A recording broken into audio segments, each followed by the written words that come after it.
Chapter 1. The Exile's Daughter Returns. They said the Alpha King never touched what he despised, but his hands were on my throat now, trembling, not with rage, but with something far more dangerous. "Hold still," he whispered, his breath scalding against my ear. My pulse hammered a rhythm of rebellion beneath his fingertips, and I watched his eyes darken from fury to hunger. This was the man who exiled my family, who declared me unworthy of even breathing his name, who built his throne on my father's bones. And yet here we stood, in the shadowed corridor behind the coronation hall, his body caging mine against cold marble, his wolf howling beneath his skin. But that moment, that collision of fate and fury, was still hours away. First, I had to survive the night I returned to the palace that destroyed me. The servants' entrance smelled exactly as I remembered: stone and wet wool, fear and resignation. I kept my head down, clutching the forged employment papers Myra had secured for me, and shuffled forward in the line of new palace staff. Around me, girls whispered excitedly about glimpsing the Alpha King, about the upcoming coronation anniversary, about the rumor he might finally choose a queen. I bit my tongue until I tasted copper. These fools had no idea what kind of monster wore that crown. 5 years. 5 years since royal guards dragged my father from our estate in chains. 5 years since Alpha King Draven Blackthorn stood on the executioner's platform and declared Lord Ashford a traitor to the realm. 5 years since I watched my mother collapse, her heart giving out before the blade even fell. I was 17 then, old enough to understand I'd lost everything, too young to do anything but survive. But I wasn't that helpless girl anymore. "Name," the steward's voice cut through my memories. "Sera Winters, sir." The false name tasted like ash. Ashford was too dangerous, too recognizable. I'd buried that identity along with my family. He barely glanced at my papers before stamping them. "You'll serve in the East Wing. Keep your head down, your mouth shut, and maybe you'll last longer than the last batch. The king doesn't tolerate mistakes." I nodded mutely and followed the other new servants into the palace proper. My pulse quickened despite my determination to stay calm. These halls, I knew them, had run through them as a child when my father served on the High Council, when the Ashford name meant something other than shame. The marble was the same, the tapestries depicting ancient wolf legends still hung in perfect intervals, but everything felt colder now, darker, as if the palace itself had absorbed its master's cruelty. We were herded into the servants' assembly hall, where head housekeeper Margaret, a stern woman with silver threading her dark hair, explained our duties in clipped tones. I barely heard her. My attention had snagged on the massive portrait dominating the far wall, Alpha King Draven Blackthorn in his formal regalia, painted in oils that somehow captured the predatory gleam in his storm-gray eyes. He was beautiful in the way dangerous things often are, sharp-featured, dark-haired, with a jaw that looked carved from granite and a mouth set in permanent displeasure. The artist had captured something else too, a loneliness in his expression that seemed at odds with his reputation as a ruthless tyrant. I forced myself to look away. I couldn't afford sympathy for the man who'd murdered my father. "The anniversary celebration begins in 2 hours, Margaret announced. "Those assigned to the throne room follow me. The rest of you report to your stations. And remember, you are invisible. The king notices servants only when they fail." I'd been assigned to the throne room. Of course I had. Fate, it seemed, had a vicious sense of humor. As we filed through the palace toward the grand hall, my hands began to shake. I would see him tonight. Not a portrait, but the flesh-and-blood man who destroyed my world. I needed to stay focused, to remember why I'd risked everything to return. Myra, the elderly healer who'd helped my family during the trial, believed my father had been innocent. That evidence had been falsified, that a conspiracy reached into the highest levels of court. But she was too old and too watched to investigate. So I'd come instead, to uncover the truth and clear the Ashford name, even if it destroyed me in the process. The throne room stole my breath. Crystal chandeliers blazed with 1,000 candles, their light dancing across polished marble floors and gilded columns. Nobles in silk and velvet clustered in glittering groups, their laughter sharp as breaking glass. At the far end, elevated on a dais of black stone, sat the throne itself, ancient, carved from a single piece of silver-veined obsidian and currently empty. We servants pressed ourselves against the walls, human furniture meant to fade into the background. I positioned myself near one of the columns, angling for a clear view of the throne while keeping my face shadowed. My heart hammered so violently I was certain everyone could hear it. Then the royal herald's voice boomed. "All rise for His Majesty, Alpha King Draven Blackthorn, sovereign of the Silvercrest realm, guardian of the pack laws, first of his blood." The crowd fell silent, every head bowed, and he entered. The portrait hadn't done him justice. Draven Blackthorn moved like violence contained in human form, each step precise, controlled, radiating a power that made my wolf instincts scream contradictory warnings to both submit and run. He wore black as always, simple compared to the peacocking nobles, but the severity only emphasized the breadth of his shoulders, the lethal grace of his movements. As he climbed the dais and turned to face his court, those storm-gray eyes swept across the assembly with a predator's assessment. I forgot to breathe, forgot to look away, and in that moment of stupid, suicidal attention, his gaze found mine. Everything stopped. The noise of the court faded to nothing. The air turned to honey, thick and slow. His eyes widened fractionally, the only crack in his controlled expression, and I felt something impossible slam into place between us. A recognition. A pull, as if some invisible thread had suddenly drawn taut, connecting his soul to mine across the crowded room. No, this couldn't be happening. His nostrils flared. His hand tightened on the throne's armrest, knuckles going white. He looked at me like I was a ghost, an impossibility, a threat and a promise all at once. I watched his jaw clench, watched him fight whatever he was feeling, and then, with visible effort, he tore his gaze away. The world rushed back in. Sound, heat, my own ragged breathing. I pressed harder against the pillar, my knees threatening to give out. What was that? Some kind of alpha compulsion. But no, I'd felt it in my chest, in my wolf, in the very marrow of my bones. That was something else entirely. Something ancient and undeniable and absolutely catastrophic. The ceremony continued, though I barely tracked it. Draven accepted oaths of fealty from various houses, presided over the bestowing of honors, and midway through the evening, sentenced a man to death for selling pack secrets to the enemy kingdom of Northgard. His voice when he pronounced the sentence was cold, final, empty of mercy.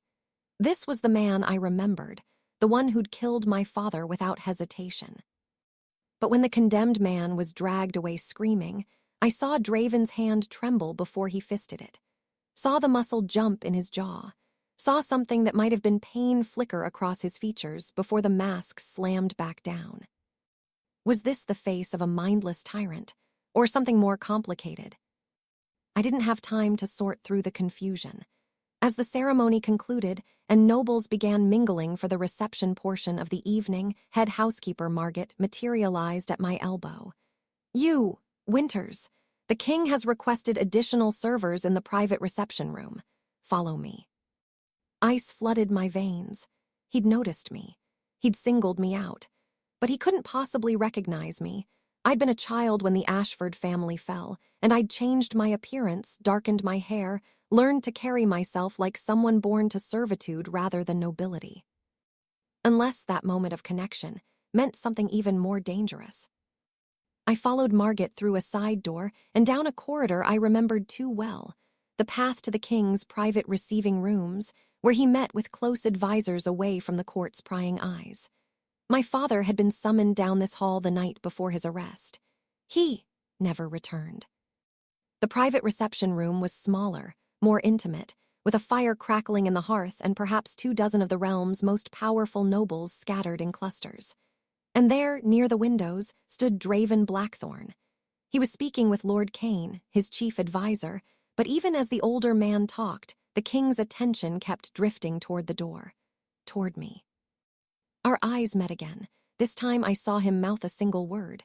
"You." Then he was moving, cutting through conversations without apology, his focus locked on me with an intensity that turned my blood to fire and ice simultaneously. Nobles stepped aside instinctively, responding to the alpha dominance rolling off him in waves. Margit had already retreated, leaving me alone and exposed. He stopped close, too close, near enough that I could smell cedarwood and night air and something wilder, something that called to the wolf I kept carefully caged. His voice, when he spoke, was low enough that only I could hear. "Who are you?" "Sera Winters, Your Majesty. I'm new to the palace staff." I dropped into a curtsy, using the motion to hide my face to slow my racing heart. "Look at me." It wasn't a request. Alpha command threaded through the words, compelling obedience. I raised my eyes and watched recognition war with impossibility in his expression. He leaned closer, inhaling, and I realized with horror that he was scenting me. Wolves' senses were keener than humans. Could he smell the truth beneath the disguise? "You're lying," he said flatly. "Not about your name perhaps, but about something." "I don't know what you mean, Your Majesty." His hand shot out, fingers wrapping around my wrist. The contact sent electricity racing up my arm, and I watched his eyes blow wide with shock. He felt it too, this impossible, undeniable thing crackling between us. "Come with me," he growled. "Now." He didn't wait for agreement, just turned and strode toward a side door, still gripping my wrist, towing me in his wake. I had no choice but to follow, my mind screaming warnings even as my traitorous body leaned toward him. The door opened onto the shadowed corridor I'd seen in my earlier vision. He pulled me inside and slammed the door behind us, then rounded on me with barely leashed fury. In the dim light from the distant sconces, his features looked almost inhuman, all sharp angles and predatory focus. "What are you?" The question came out somewhere between accusation and plea. "What kind of witch sends a woman who makes my wolf howl to infiltrate my palace?" "I'm not, I don't..." But I couldn't finish because he stepped forward, backing me against the marble wall, his body a cage of muscle and heat. His hand rose to my throat, not squeezing, just resting there, feeling the frantic beat of my pulse beneath his palm. "Hold still," he whispered, and the opening lines of our story finally aligned with its present. My pulse hammered that rhythm of rebellion, broadcasting every confused emotion storming through me. His thumb traced the beat, his expression shifting from anger to something far more dangerous, a hunger that matched the ache building in my chest. "You were supposed to be nothing," he breathed, and I heard genuine anguish threading through his voice. "So why does my wolf recognize you as everything?" I couldn't answer, couldn't think past the heat of his body, the scent of him flooding my senses, the impossible rightness of this moment with the man I'd sworn to destroy. Then, as if the words were being torn from somewhere deep and wounded, he spoke again. "Who did I kill to make you hate me this much? Because you do. I can feel it. Your hatred and your desire and something else I can't name, all tangled together until I can't breathe for wanting to understand." The question shattered something in me. He didn't remember. 5 years ago, he'd ordered my father's death, and he didn't even remember the name, the face, the family he'd obliterated. "You killed someone who mattered," I whispered, finally meeting his eyes with all my pain and fury exposed. "You killed him without hesitation, without mercy. You didn't even care enough to remember." Understanding dawned in his expression, followed by something that looked almost like horror. "How many did I?" He stopped, his grip on my throat loosening as he pulled back.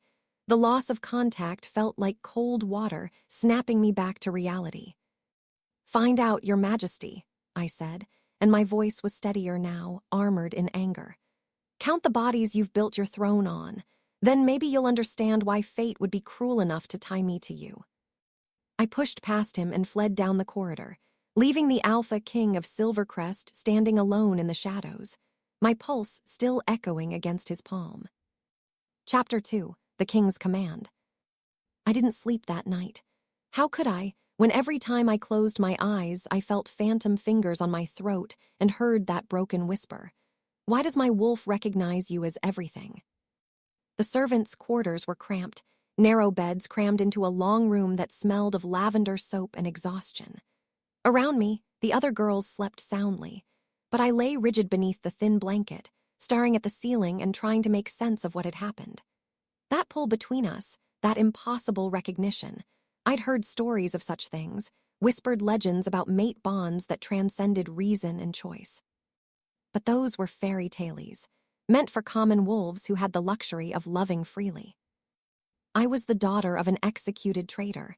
He was the king who'd ordered that execution. Whatever cruel joke fate was playing, I wanted no part of it. When dawn finally bled through the high windows, I rose with the others and dressed in the plain gray uniform of palace staff. My hands shook as I braided my hair, still feeling the echo of Draven's touch like a brand on my skin. I had to be more careful, had to bury my emotions deeper, keep my distance, focus on the mission. I'd come to uncover the truth about my father's conviction, not to get tangled up in impossible feelings for his murderer. But fate, as I was learning, cared nothing for my plans. I'd barely made it to the breakfast hall when Margit appeared at my side, her expression unreadable. "Winters, you've been reassigned." My stomach dropped. "Reassigned, ma'am." "The king has requested you for personal service." Her lips pressed into a thin line. "Apparently, you made an impression last night." The other servants turned to stare, their expressions ranging from envy to pity.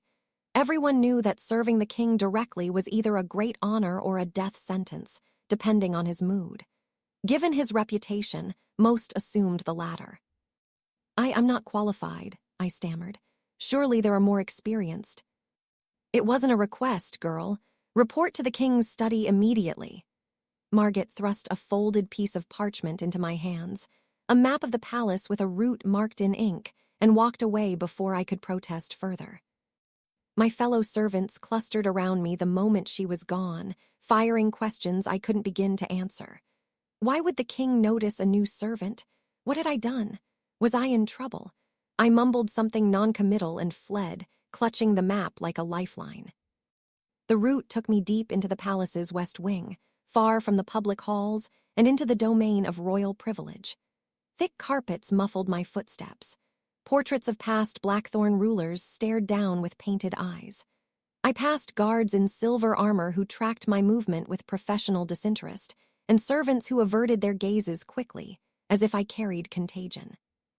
The king's private study waited at the end of a long corridor, its double doors carved with the Blackthorn crest, a wolf's head crowned with silver thorns.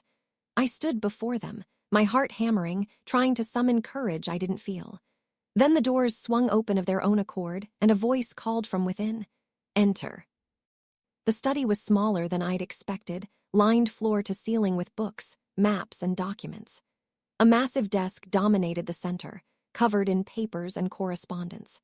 Floor to ceiling, windows offered a view of the palace gardens, where early morning light turned the frost-covered hedges to crystal. And there, standing with his back to me, hands clasped behind him as he stared out at his kingdom, was Draven Blackthorn. He'd shed the formal coat from last night. Now he wore only a white shirt with the sleeves rolled to his elbows, exposing forearms corded with muscle and marked with scars. His dark hair was disheveled, as if he'd been running his fingers through it, and when he finally turned to face me, shadows bruised the skin beneath his eyes. He looked like a man who'd spent the night warring with himself. "Close the door," he said quietly. I obeyed, my fingers trembling on the handle. The click of the latch sounded too loud, too final. We were alone now, with no court to witness, no servants to interrupt. Just the Alpha King and the girl whose hatred he could apparently taste on his tongue. He studied me in the growing light, those storm-gray eyes tracking every detail of my appearance with predatory focus. "I spent the night reviewing execution records," he said at last, his voice carefully neutral. "From the past decade. Do you know how many there were?" I shook my head, not trusting my voice. 47. The number fell between us like a stone. 47 traitors, murderers, and conspirators put to death during my reign. I remember every name, every face, every crime. It's my duty, my burden as king. He moved closer, each step deliberate. "So tell me, Sera Winters, which one was yours?" The way he said my false name, with faint mockery, as if he knew it was a lie, made my spine stiffen. "Does it matter? Would one death among 47 mean anything to a king?" "It would if my wolf is trying to claw out of my chest to get to you." The confession came out harsh, almost angry. It would if I can still feel your pulse under my hand, still smell your scent on my skin. It would if I haven't been able to focus on anything else since you walked into my throne room. He was close now, too close, invading my space with the same intensity as last night. But this time, I stood my ground. Then maybe you should have me killed too, put us both out of our misery. Don't think I haven't considered it. His voice dropped to a growl. But unfortunately, I'm not my father. I don't kill without evidence of wrongdoing, and serving terrible wine at a reception doesn't qualify. How merciful, I shot back, anger finally overriding caution. Tell me, Your Majesty, did you require evidence before you executed Lord Ashford? Or did accusations from your advisors suffice? I knew I made a mistake the instant his eyes sharpened. Ashford, he repeated slowly. You're connected to the Ashford treason. There was no point denying it now. I lifted my chin, meeting his gaze with all the defiance I possessed. Lord Marcus Ashford was my father, the man you condemned on fabricated charges, the man whose name you dragged through blood and shame before you cut off his head. Silence stretched between us, heavy as iron. Draven's expression had gone carefully blank, but I saw the muscle jumping in his jaw, the way his hands slowly curled into fists. Your father, he said finally, was convicted of embezzlement, conspiracy to commit treason, and plotting to assassinate me. The evidence was reviewed by the High Council. The verdict was unanimous. The evidence was fabricated. By whom? He stepped closer still, and now we were toe to toe, the heat of his body radiating through the space between us. Who would dare frame a High Council member, and why? That's what I came here to find out. The words spilled out before I could stop them. Because my father was innocent. Because the night before his arrest, he told my mother he'd discovered something terrible, a conspiracy at the highest levels of your government. He said he had proof, documents that would expose a traitor in your inner circle. And the next morning, guards came for him instead. Draven went very still. What documents? I don't know. They disappeared along with everything else when the Crown seized our estate. Tears burned behind my eyes, but I refused to let them fall. You took everything. Our home, our name, our dignity. You turned my mother into a ghost who died of a broken heart. You made me an exile, a nobody, a servant in the palace where I once played as a child. And now fate has the audacity to tell me you're my mate. The last word came out broken, and I hated myself for the weakness. But something in Draven's expression cracked. He raised one hand slowly, as if moving through water, and cupped my cheek with a gentleness that shattered me more than violence ever could. I remember your father, he said quietly. Marcus Ashford. He had kind eyes, and he always brought his daughter to council meetings because he said she needed to learn statecraft. She was maybe 12, small, fierce, always asking questions that made the other lords uncomfortable. His thumb brushed the curve of my cheekbone. I remember thinking the realm would be better if more nobles raised their daughters to think rather than just marry well. A sob caught in my throat. He remembered. After everything, after 5 years and 47 deaths, he remembered. I remember signing the execution order too, he continued, and pain threaded through his voice like silver wire.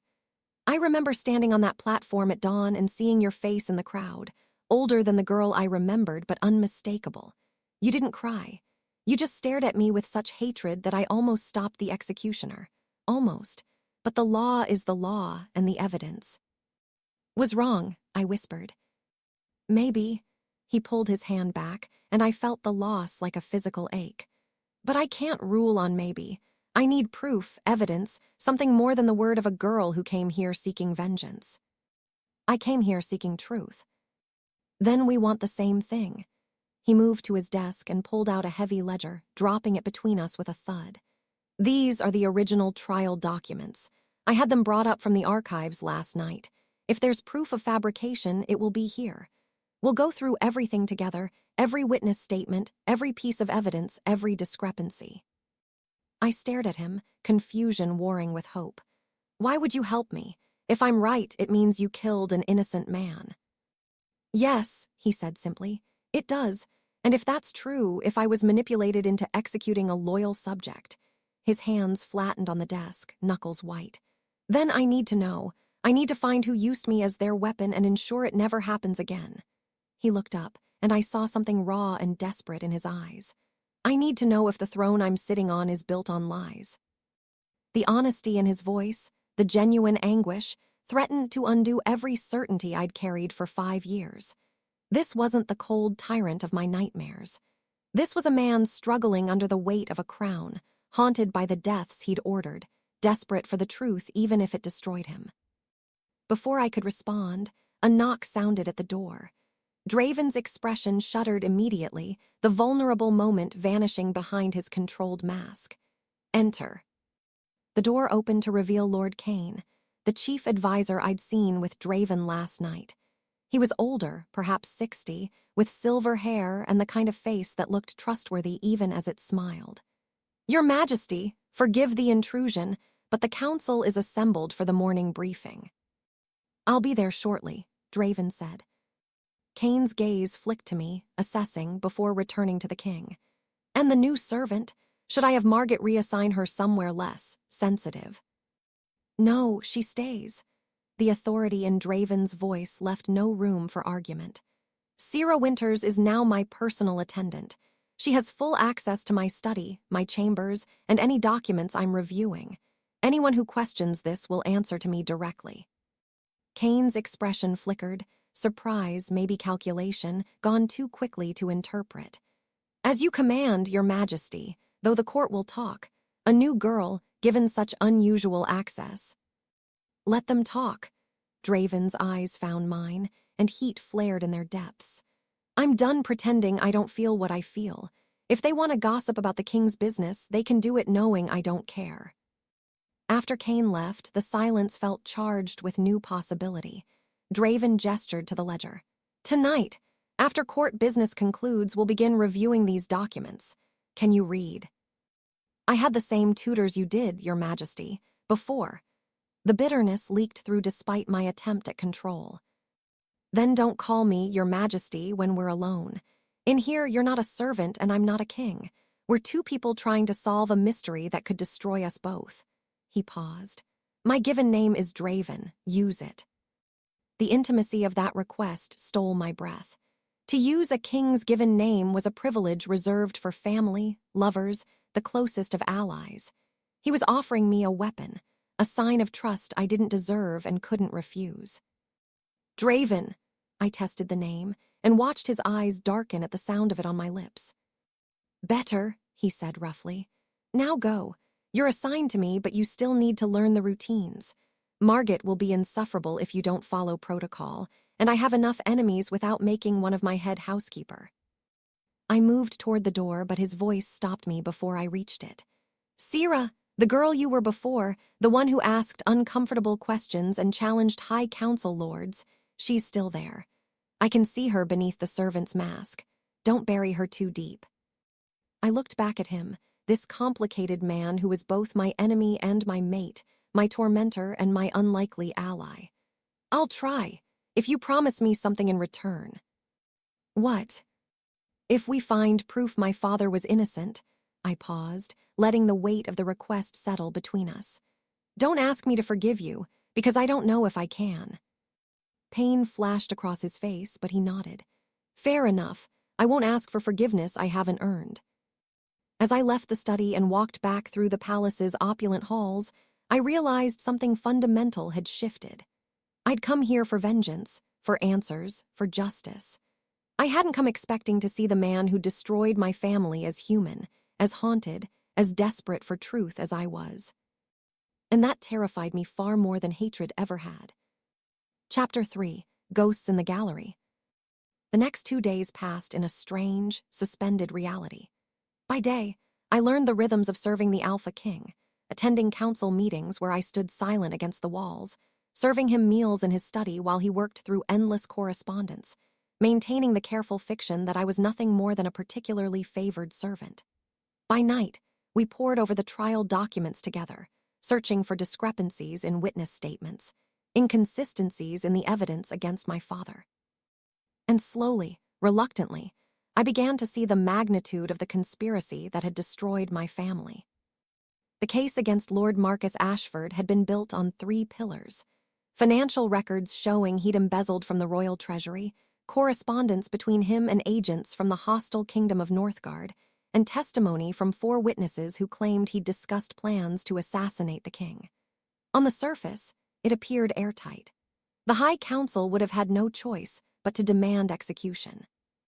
But in the margins of those documents, in the spaces between official statements, cracks were beginning to show. "The financial records," Draven said on the 3rd night, pushing back from his desk with frustration. "They're too perfect. Every transaction accounted for, every discrepancy explained. Real embezzlement is messy, criminals make mistakes, leave trails. This is staged," I finished. "Like someone built a false narrative and filled in every possible gap." "Exactly." He ran a hand through his hair, a gesture I'd come to recognize as his tell for stress. "And the timing. Your father supposedly began stealing funds 5 years before his arrest, but the discrepancies weren't discovered until 3 days before he approached your mother with concerns about a conspiracy. Someone knew he was close to exposing them," I said quietly. "So they struck first." Draven's jaw clenched. "Which means someone in my inner circle is a traitor. Someone with access to treasury records, the authority to falsify documents, and the power to coordinate 4 separate witnesses." He stood abruptly, packing to the windows. Outside, the palace grounds lay quiet under a blanket of stars. "Do you know how many people I trust, truly trust?" I shook my head. 3, Lord Kane, who's been my advisor since before my father died. Lady Alara, who commands my personal guard. And Marcus Ashford, who I executed 5 years ago. The bitter irony in his voice made my chest ache. "If you're right, if your father was framed, then I killed the last honest man in my government." I joined him at the window, drawn by the pain in his voice despite every instinct warning me to maintain distance. "Then we find who did this. We expose them. We make sure my father's name is cleared and no one else dies for another person's treachery." "And what about us?" The question came out quietly, but it detonated in the space between us like a grenade. He turned to face me, and the moonlight cast his features in silver and shadow. "This thing connecting us, every day it gets stronger. Every moment we spend together, my wolf pushes harder to claim you, to mark you as mine. But how can I ask you to be my mate when I'm the man who murdered your father?" "You can't," I whispered.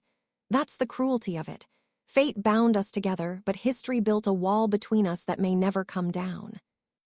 "Then we'll break the wall." His hand rose to cup my face, and I let him, craving the touch despite knowing how dangerous it was. "Because I'm done pretending I don't feel this. Done acting like you're just another servant. You walk into a room and everything else fades. You speak and I want to listen. You exist and my whole world tilts on its axis." His thumb traced my lower lip. "Tell me you feel nothing. Tell me it's only me drowning in this impossible thing. Tell me, and I'll find a way to let you go." I should have lied, should have protected us both from the inevitable heartbreak. But the words that came out were brutally honest. "I feel everything. I hate you and want you and need you and wish you," never existed, all at once. "You're the last person I should want, and yet when you're near, I can't think past the sound of your heartbeat." He closed the distance between us, and for a breathless moment I thought he would kiss me. Thought I would let him. But at the last second, he pressed his forehead to mine instead, our breath mingling, sharing air and anguish. "We're going to break each other," he breathed. "I know. I'm going to fail you, hurt you, prove I'm exactly the monster you think I am." "Probably. But I can't walk away." "Neither can I." We stood like that, balanced on the knife's edge of something beautiful and terrible, until a clock somewhere in the palace chimed midnight. The spell broke. Draven pulled back, and I saw him physically gather his control, tucking away the vulnerable man behind the king's mask. "It's late," he said, voice carefully neutral. "You should return to your quarters before someone notices your absence." I nodded, though leaving felt like tearing off my own skin. As I reached the door, his voice stopped me one final time. "Tomorrow night, the High Council is hosting a reception in the East Gallery. You'll attend as my personal servant, but it's also your chance to explore the palace archives. They're on the same floor, and everyone will be too distracted by politics and whine to notice if you slip away." "You're giving me access to the archives. I couldn't keep the surprise from my voice. I'm giving you the chance to find the truth we both need. The original witness statements should be filed there, along with any physical evidence that hasn't been destroyed. If there's proof of fabrication, that's where it will be. He met my eyes, and I saw determination warring with fear in his expression. But Sera, be careful. Whoever framed your father is still out there, still in a position of power. If they realize you're investigating, I can take care of myself. That's not the point. He crossed back to me in 3 long strides, and suddenly his hands were on my shoulders, grip almost desperate. You matter now, not just because of this damned mate bond, but because you're the first person in years who's looked at me and seen something other than a crown or a monster. I need you to be safe. Promise me. The raw vulnerability in his voice unraveled something in my chest. I promise. He released me reluctantly, and I fled before I could do something stupid like stay. The following day dragged with agonizing slowness. I went through the motions of my duties, bringing Draven his breakfast, standing through another interminable council meeting, polishing already spotless silver in the servants' hall while the other girls gossiped. They were beginning to resent me, I realized. The new girl who'd somehow captured the king's attention, who got to serve him privately while they scrubbed floors and emptied chamber pots. I couldn't blame them. In their position, I'd feel the same. Finally, as twilight painted the palace in shades of amber and violet, I dressed in the slightly nicer uniform reserved for serving at formal events and made my way to the East Gallery. The reception was already in full swing. Nobles clustered around tables laden with delicacies. Servants wove through the crowd with trays of wine. And at the center of it all stood Draven, looking regal and remote in formal black, accepting greetings from the high council members with practiced courtesy. Our eyes met across the room, and I saw his infinitesimal nod. Permission, opportunity.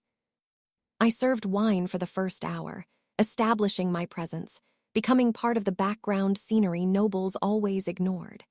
Then, when conversation reached its loudest and no one was watching the servants, I slipped out a side door and into the corridor beyond.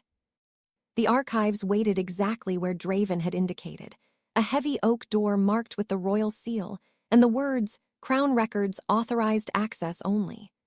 I'd prepared for this moment, tucking the forged authorization letter Draven had given me into my pocket. But when I tried the handle, the door swung open freely. Someone had left it unlocked. Suspicion prickled down my spine, but I didn't have time to second guess. I slipped inside and eased the door shut behind me. The archive room was smaller than I'd expected, lined with floor-to-ceiling shelves packed with leather-bound volumes and document boxes. A single window high on the far wall let in watery moonlight, supplemented by the oil lamp I'd brought. I set it on the central reading table and began searching for the trial records. The filing system was chronological, organized by year and case number. I found the section for 5 years ago and began pulling boxes, my hands trembling as I rifled through execution orders, witness depositions, evidence inventories. There, the Ashford case. I pulled the entire box down and spread its contents across the table. The witness statements were there. Lord Kane testifying to suspicious financial irregularities.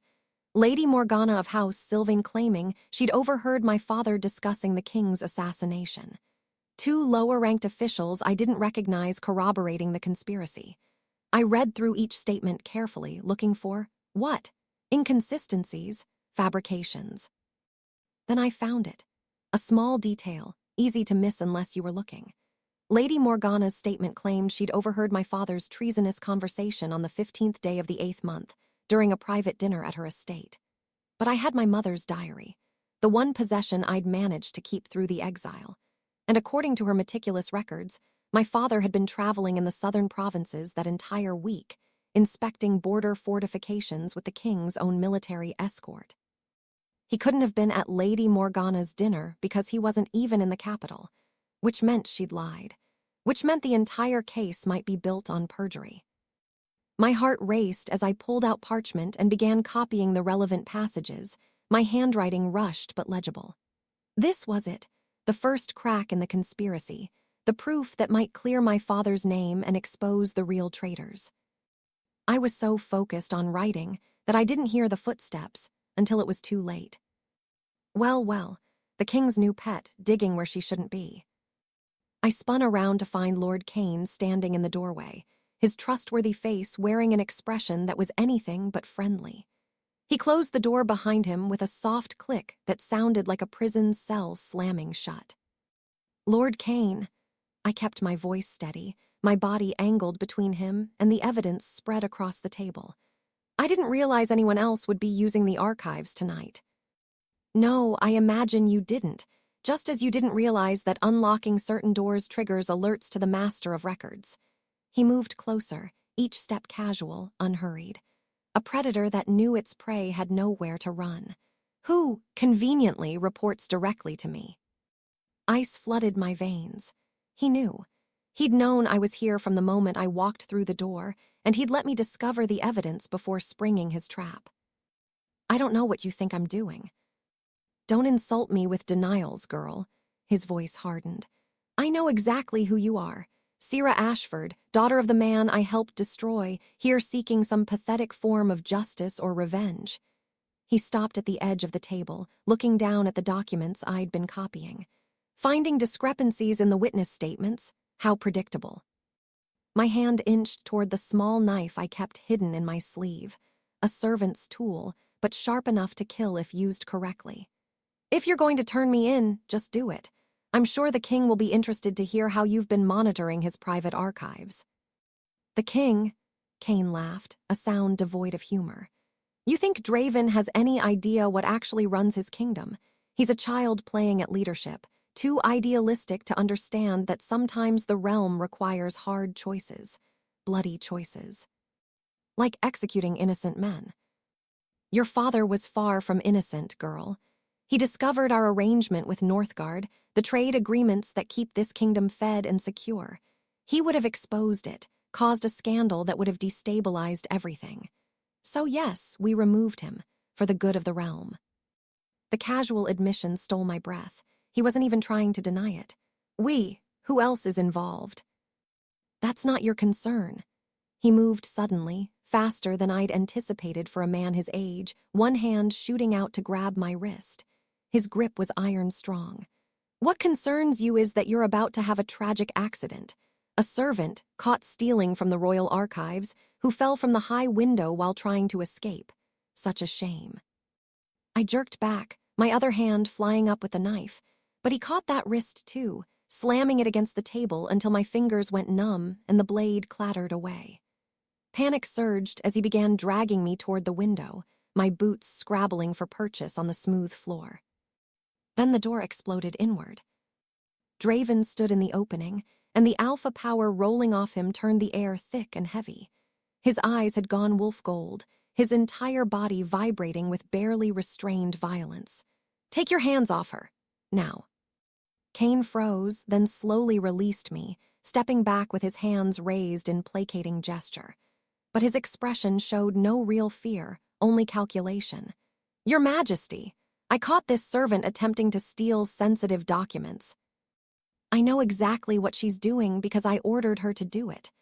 Draven's voice was arctic, deadly calm.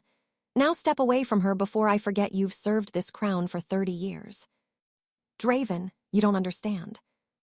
I understand you just confessed to framing Marcus Ashford. I understand you're part of a conspiracy that made me kill an innocent man. Each word fell like a hammer blow. I understand you've been lying to me for years while I trusted you. Something flickered in Kane's expression, regret, maybe, or calculation. Everything I've done has been to protect this kingdom. To protect you, even when it meant making choices you were too soft to make yourself. Your father understood. Why can't you? My father was a tyrant who ruled through fear and violence. I am not him. No, Kane agreed quietly. You're not, and that's why you'll fail. He moved then, faster than either of us expected, lunging not for Draven but for the table of evidence. His hand swept across the surface, scattering documents, and in the same motion he grabbed the oil lamp and hurled it against the shelves. Fire exploded across the ancient parchments. Flames raced up the walls with terrifying speed, fed by centuries of dry paper and leather. Smoke billowed thick and black, filling the room within seconds. No! I lunged for the evidence, trying to salvage something, anything, but Draven grabbed me around the waist and hauled me backward. Leave it, we have to get out. Through the smoke, I saw Cain slip out the door, disappearing like a ghost. Draven dragged me after him, but by the time we reached the corridor, the older man had vanished. Shouts echoed from the direction of the gallery. Someone had noticed the smoke. Guards would be here any moment. Draven pulled me into an alcove, his body shielding mine from view as footsteps thundered past. When the immediate danger had passed, he cupped my face, checking for injuries with frantic hands. Are you hurt? Did he harm you? I'm fine, but the evidence, everything we needed to prove my father's innocence, is gone, along with Cain, who I'm betting has already left the palace grounds. He pressed his forehead to mine, his breath coming hard. I should have anticipated this, should have protected you better. You saved my life. After putting it in danger, if I'd dealt with this myself, if I hadn't involved you, then we never would have known the truth. I gripped his wrists, holding his hands against my face. We know now, Cain confessed. Lady Morgana lied in her testimony. We know my father was innocent, even if we can't prove it yet. Knowing isn't enough. I need evidence to bring before the High Council to clear your father's name officially. His voice turned rough with self-loathing. I killed an innocent man, Sera. I can't undo that, but I can make it right. I will make it right, I swear it. Footsteps approached again, guards doing sweeps. Draven pulled back, his expression shifting back to the controlled mask he wore in public. Go back to your quarters. Tell no one what happened tonight. Tomorrow I'll have Margit transfer you to quarters near mine, where I can keep you safe. And Cain. Let me worry about Cain. His jaw set with grim determination. He made a mistake tonight. He showed his hand, revealed himself as a threat, and now I know my enemy. As I slipped away through the servant passages, my mind raced. We lost the physical evidence, but we'd gained something equally valuable: certainty. My father had been innocent. Draven hadn't been a monster. He'd been manipulated, used as a weapon against a man who'd threatened the wrong people. The truth was there, just out of reach, and I would find it even if it cost me everything. Behind me, smoke continued to billow from the archive room, carrying 5 years of secrets into ash. But some truths I was learning couldn't be burned away.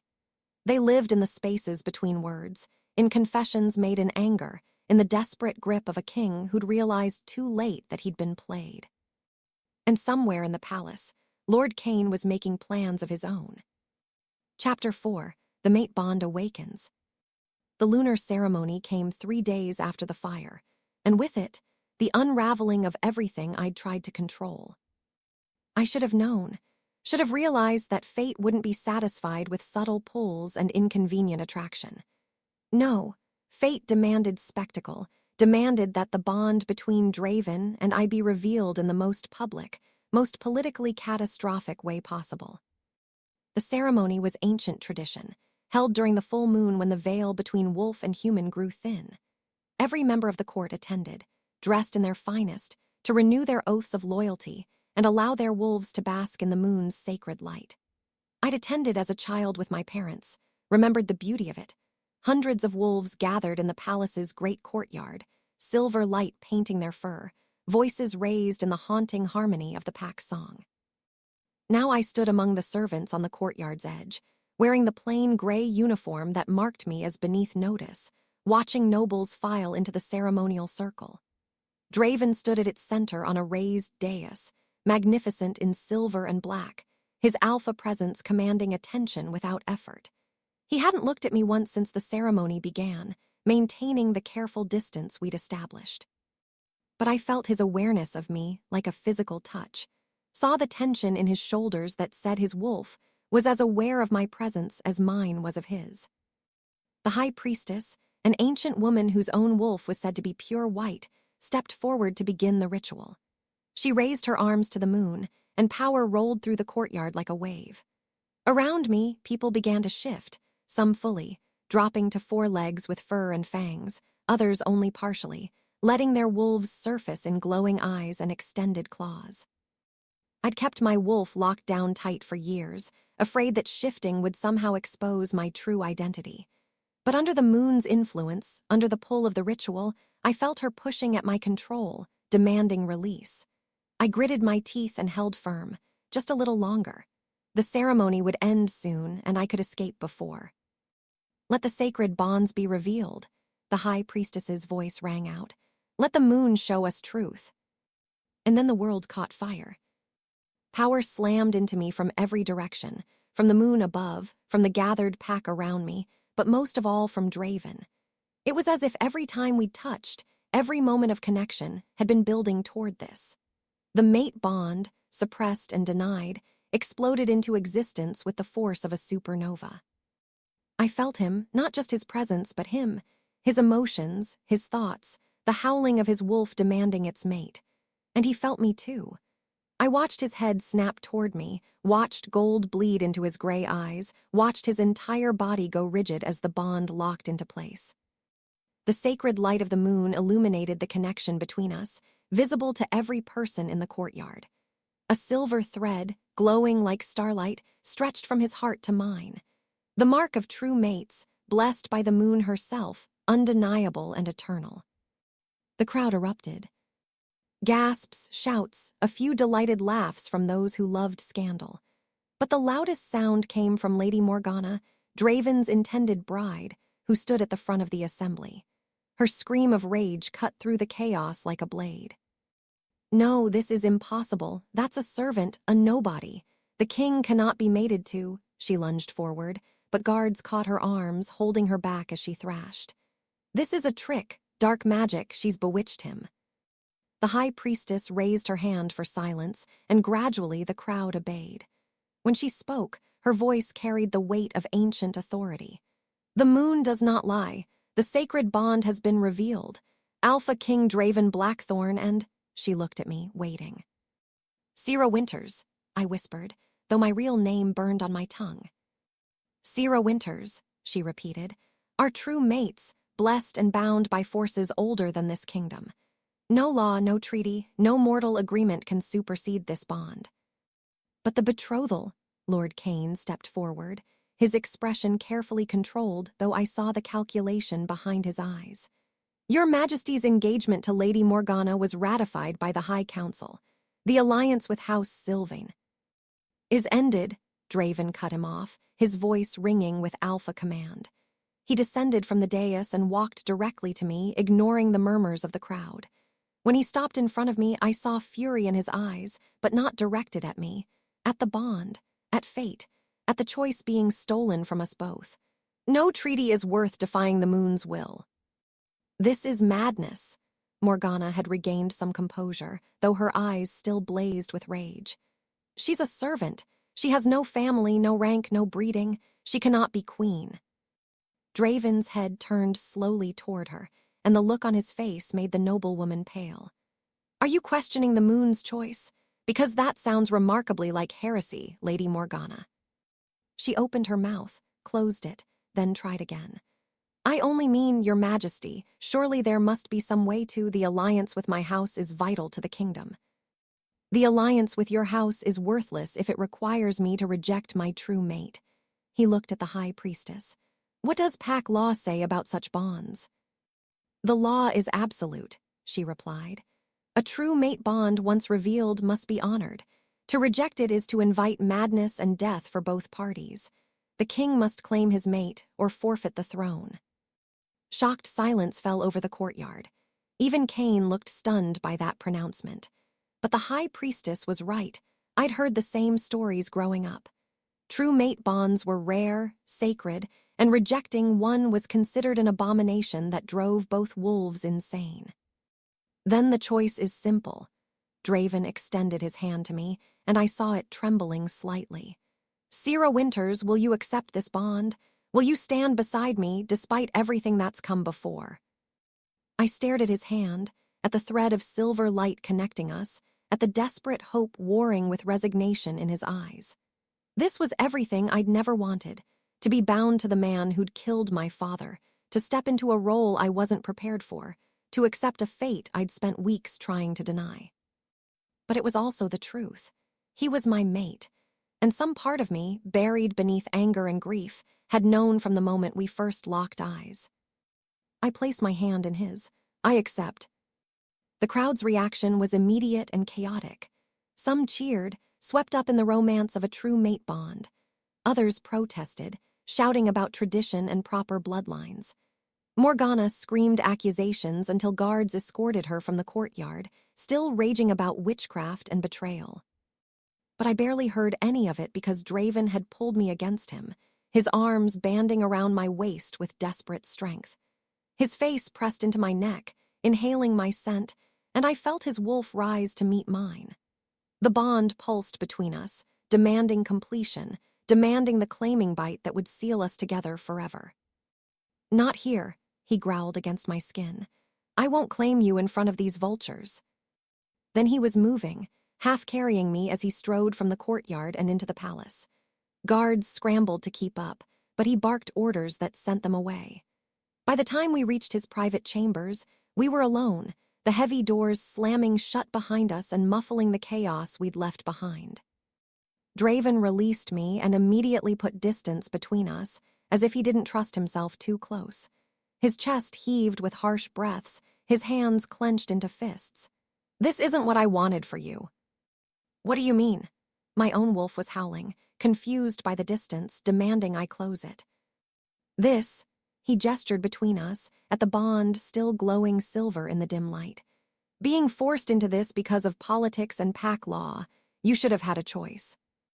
We both lost our choices tonight. "No."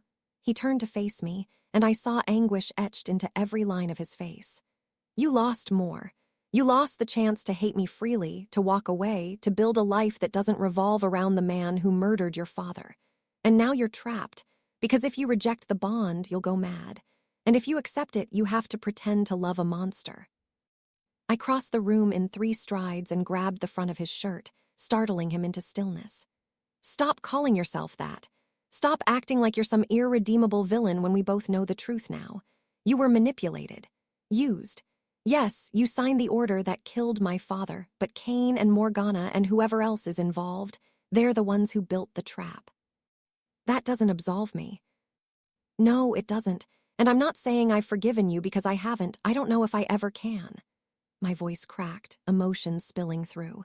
"But I also can't deny what I feel. This bond, this connection, it's not just moon magic or wolf instinct. When I'm with you, I feel seen, known, like all the broken pieces of me fit together in a way they never did before." His hands rose to cup my face, thumbs tracing my cheekbones with devastating gentleness. "I don't deserve you." "Probably not."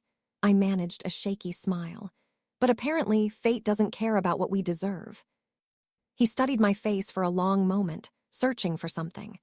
Then, slowly, carefully, he lowered his head and brushed his lips against mine. The kiss was gentle, questioning, asking permission even as the bond screamed for more. I answered by rising on my toes and pressing closer, my hands fisting in his shirt. He made a sound low in his throat, half growl, half groan, and deepened the kiss, one arm banding around my waist to lift me against him. Heat exploded through me. The bond pulsed with approval, urging us toward completion, toward the claiming bite that would make us irrevocably one. But even as my body responded, even as I felt his control fracturing, Draven pulled back. He set me down carefully, his breathing ragged, his eyes still glowing gold. "We can't," he said roughly. "Not tonight, not when you're confused and trapped and still processing everything." "Draven." "When I claim you, and I will claim you, Sera, make no mistake, I want you to choose it freely. Not because pack law demands it, not because the bond makes you want me, but because you've decided that despite everything, I'm worth the risk." He pressed one more kiss to my forehead, then stepped back. "You'll stay here tonight. These chambers are safe, warded against intrusion. Tomorrow we'll figure out how to navigate this political nightmare. But tonight, just rest." He turned toward the door, clearly intending to leave me his rooms while he found somewhere else to sleep. But I called out before he could leave. "Where does this leave us? With the investigation, with Kane, with all of it?" "Nothing has changed." He looked back, and I saw grim determination in his expression. "Kane is still a traitor. Morgana is still a conspirator. Your father's name still needs to be cleared. The only difference is now they can't touch you without facing me directly. You're not just a servant anymore, Sera. You're the future queen. And that makes you the most dangerous piece on the board. After he left, I stood alone in the king's chambers. My chambers now, I supposed, and tried to process everything that had happened. The mate bond hummed contentedly in my chest, satisfied to finally be acknowledged. But my mind raced with complications. Morgana would become a more dangerous enemy now. Cain would see me as a threat to whatever plans he'd been building. The court would never accept a nobody servant as their queen. And through it all, one truth remained. I was bound now to the man who'd killed my father, expected to love him, to rule beside him, to forget 5 years of grief and rage. But fate had made a mistake when it bound us, because I wouldn't forget. I would use this new position, this access to power, to finish what I'd started. I would expose the conspiracy, clear my father's name, and make every person who'd been involved in his death pay. Even if one of those people was the man I was destined to love. Chapter 5, The Cage of Gold. I woke in silk sheets I didn't recognize, in a bed large enough to fit 5 people, beneath a canopy embroidered with the Blackthorn crest. For a disoriented moment, I thought I was dreaming, that I'd fallen asleep in the servants' quarters and conjured some elaborate fantasy about mate bonds and kings. Then I moved, and the bond in my chest pulsed with awareness, and I remembered everything. The lunar ceremony. The mate bond revealed before the entire court. Draven's kiss and his anguished refusal to claim me. And now this, waking alone in the king's chambers, which were apparently my chambers now, wearing a borrowed nightgown someone must have dressed me in after I'd finally collapsed into exhausted sleep. Soft morning light filtered through gauzy curtains. Someone had left a breakfast tray on the sitting room table, along with a note in elegant script. Your Majesty's presence is requested for a fitting at mid-morning. Her wardrobe must be prepared for tomorrow's formal announcement. Margit. Your Majesty. The title made my stomach clench. I wasn't a queen. I was the daughter of an executed traitor, playing dress-up in a world that would never accept me. A knock at the door interrupted my spiraling thoughts. Enter, I called, my voice hoarse from sleep. The woman who swept in was beautiful in the way predators were all sharp angles and assessing eyes. She wore the silver-edged uniform of the Royal Guard, and her hand rested casually on the sword at her hip. This, I realized, must be Lady Alara, commander of the king's personal guard, and one of the 3 people Draven claimed to trust. Lady Winters, she said with a slight bow that didn't quite mask the skepticism in her expression. I'm to escort you to the Queen's wing, where you'll be residing permanently. The king thought you might appreciate some orientation to your new circumstances. Lady Winters, not Sera, not even the false courtesy of your highness.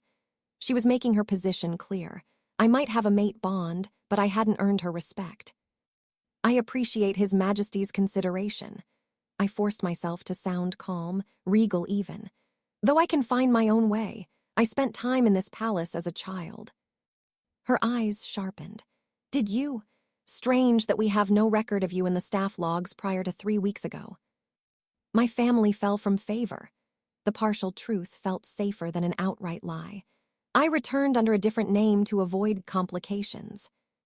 Complications. She repeated the word like it tasted sour.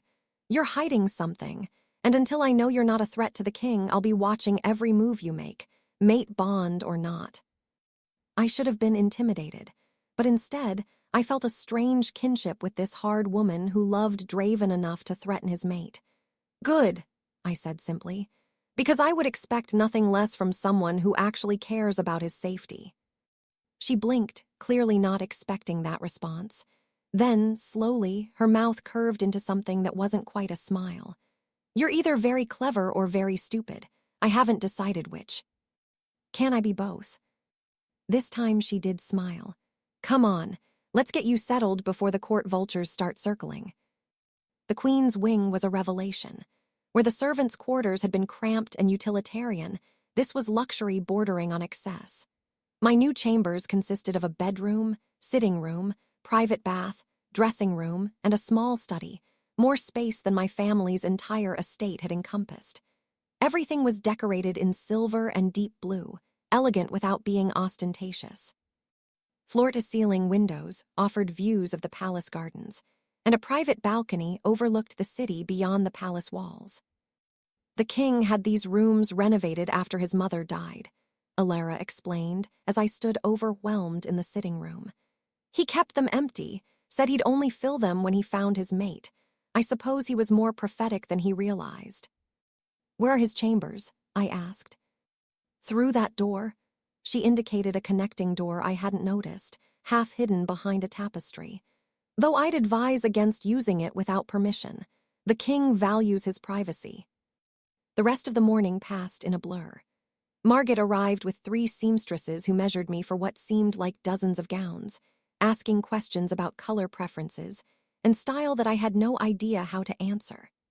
After that came etiquette lessons from a stern woman named Lady Helena, who looked personally offended by my existence, but was professional enough to walk me through the impossible maze of court protocol. "You will be presented formally tomorrow," she explained, her tone suggesting she was instructing a particularly slow child. "The High Council will question your suitability. You'll need to demonstrate knowledge of pack law, royal lineage, current political situations, and—" "I know all of that," I interrupted. "My father served on the High Council. I was raised learning statecraft." She raised one eyebrow. "Was he?" She consulted a leather-bound book she'd brought. "And which council member was your father, Lady Winters?" The trap was smooth, perfectly executed. Admit the truth and expose myself as Ashford's daughter, potentially throwing the court into greater chaos. Lie and risk being caught later, destroying any credibility I might build. "My father's identity is not relevant," I said carefully. "What matters is that I was educated properly, and I understand the responsibilities I'm inheriting." "Not relevant," Lady Helena's voice could have cut glass. "Your Majesty, and I use that title provisionally, you are about to become Queen of Silvercrest. Every detail of your past is relevant. The court will pick apart your lineage, your education, your every childhood memory. If you have secrets, they will be exposed." "Then let them be exposed, but on my terms, not yours." We stared at each other across the sitting room, wills clashing silently. Finally, she gave a minute nod. "Very well, but know that I will be watching. And if you prove to be some charlatan using the mate bond to manipulate our king, I will personally ensure you regret it." After she left, I collapsed onto the settee, exhausted despite having done nothing but stand and be scrutinized for hours. This was my life now, constant evaluation, everyone searching for weaknesses, no privacy or peace. A knock came at the connecting door. My heart jumped. "Come in." Draven entered, and I was struck again by how different he looked away from court. He shed the formal coat, wore only a simple shirt and pants, and his hair was disheveled as if he'd been running his hands through it. He looked tired, worried, and unfairly attractive. "How are you surviving the gauntlet?" he asked, closing the door behind him. "I've been measured, lectured, and threatened, so about as well as expected." I managed a weak smile. "Lady Alara thinks I'm either clever or stupid. Lady Helena thinks I'm a charlatan, and Margaret just seems personally offended by my existence." "Margaret is personally offended by everyone. It's part of her charm." He crossed to the settee and sat beside me, careful to leave space between us. "I'm sorry. This is exactly what I didn't want, you being thrown into the deep end with no preparation." "I'll manage. I'm more resilient than I look." "I know. You survived losing everything and still came back for answers." His voice softened. "You're the strongest person I've ever met." The compliment warmed me more than it should have. I found myself leaning slightly closer, drawn by the bond and by something deeper. "Where do we go from here? With the investigation, I mean." Carefully, he pulled a folded paper from his pocket. "I've been reviewing the evidence we salvaged before the fire. The discrepancy in Morgana's testimony about the dinner date, that's our strongest lead. I'm having my people pull travel records, cross-reference guard logs, build an airtight case that she committed perjury." "And Kane?" Draven's expression darkened. Still missing. He disappeared the night of the fire and hasn't been seen since. But he'll surface eventually. He has too many connections, too much invested in the current power structure to just vanish. And when he does, we'll be ready. He knows I'm a threat now, that we're both threats. Yes, which is why I've tripled your guard detail. You don't leave these chambers without at least 4 of my most trusted soldiers. You don't eat anything that hasn't been tasted first. You don't trust anyone, not even people who seem friendly. He took my hand, his grip tight. Promise me, Sera, promise you'll be careful. I promise, I squeezed back. But you have to promise the same. Cain was your father figure. He knows you, knows how you think. He'll exploit that. I know, the admission cost him.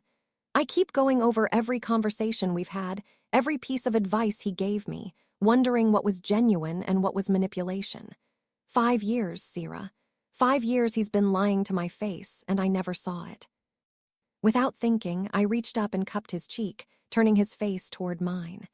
You saw loyalty because you're loyal. You saw honor because you're honorable. This isn't your fault. He leaned into my touch, his eyes sliding closed. Stay with me tonight. Not I don't mean. He stumbled over the words, clearly flustered. Just stay, so I know you're safe. My wolf howled approval, and even my logical mind couldn't find a good argument against it. Okay. That night, I lay in Draven's bed, our bed, technically, wearing the borrowed nightgown while he stretched out on top of the covers, maintaining that careful distance even as the bond hummed contentedly between us. We talked in the darkness about everything and nothing.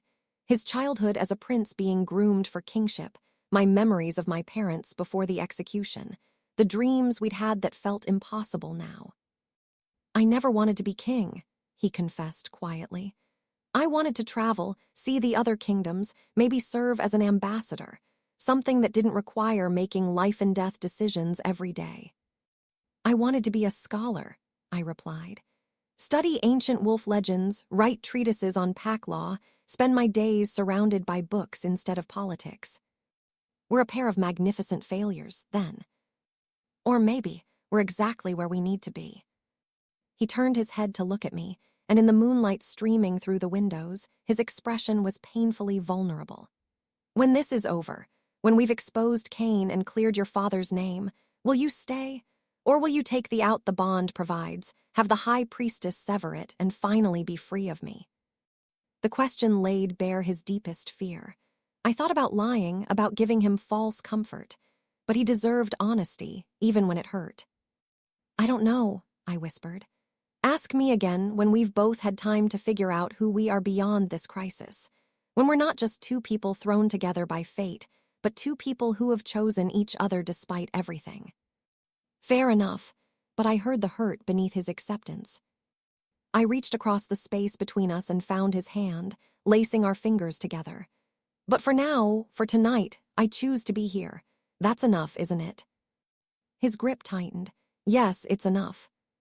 We fell asleep like that, hands linked, the bond singing softly between us. And for the first time since my father died, I felt something that might have been peace. Chapter 6, When Walls Crack. The attack came 3 days later, during the formal presentation to the High Council. I should have been more alert, should have remembered that presenting me as the future queen was the perfect opportunity for anyone who wanted me dead. But I'd been so focused on surviving the council's interrogation, fielding questions about my lineage, my education, my fitness to rule, that I'd missed the signs. The throne room was packed. Every noble house had sent representatives, ostensibly to witness history, but really to evaluate whether I was an opportunity or a threat. I stood on the dais beside Draven, wearing a gown of silver silk that cost more than most servants earned in a year, and tried to look like someone who belonged there. Lord Pemberton, the head of the High Council, was speaking. Understand the sacred nature of the mate bond, Your Majesty. However, precedent requires that a future queen demonstrate suitability beyond mere biology. Lady Winter's background is unconventional. We must be certain. You must be certain of nothing except that she is my mate, Draven cut him off, his voice carrying alpha command. The moon has chosen. Pack law is clear. unless you intend to challenge the will of our most sacred. That's when I smelled it. Bitter almonds and sulfur, barely detectable beneath the heavy incense the ceremony required. Poison. In the ceremonial wine I was supposed to drink in the next few minutes, the symbolic acceptance of queenship. My eyes snapped to the servant holding the wine chalice. A young man I didn't recognize, nervous, sweating despite the cool temperature. And behind him, barely visible in the crowd, I caught a glimpse of auburn hair and cold blue eyes. Morgana. She was supposed to be confined to her estate pending investigation, but apparently house arrest meant nothing when you had allies throughout the palace. Draven was still arguing with the council, hadn't noticed the threat. The servant was approaching with the chalice, the crowd pressing closer to witness the ceremony. In seconds, he would hand me the poisoned wine, and protocol demanded I drink.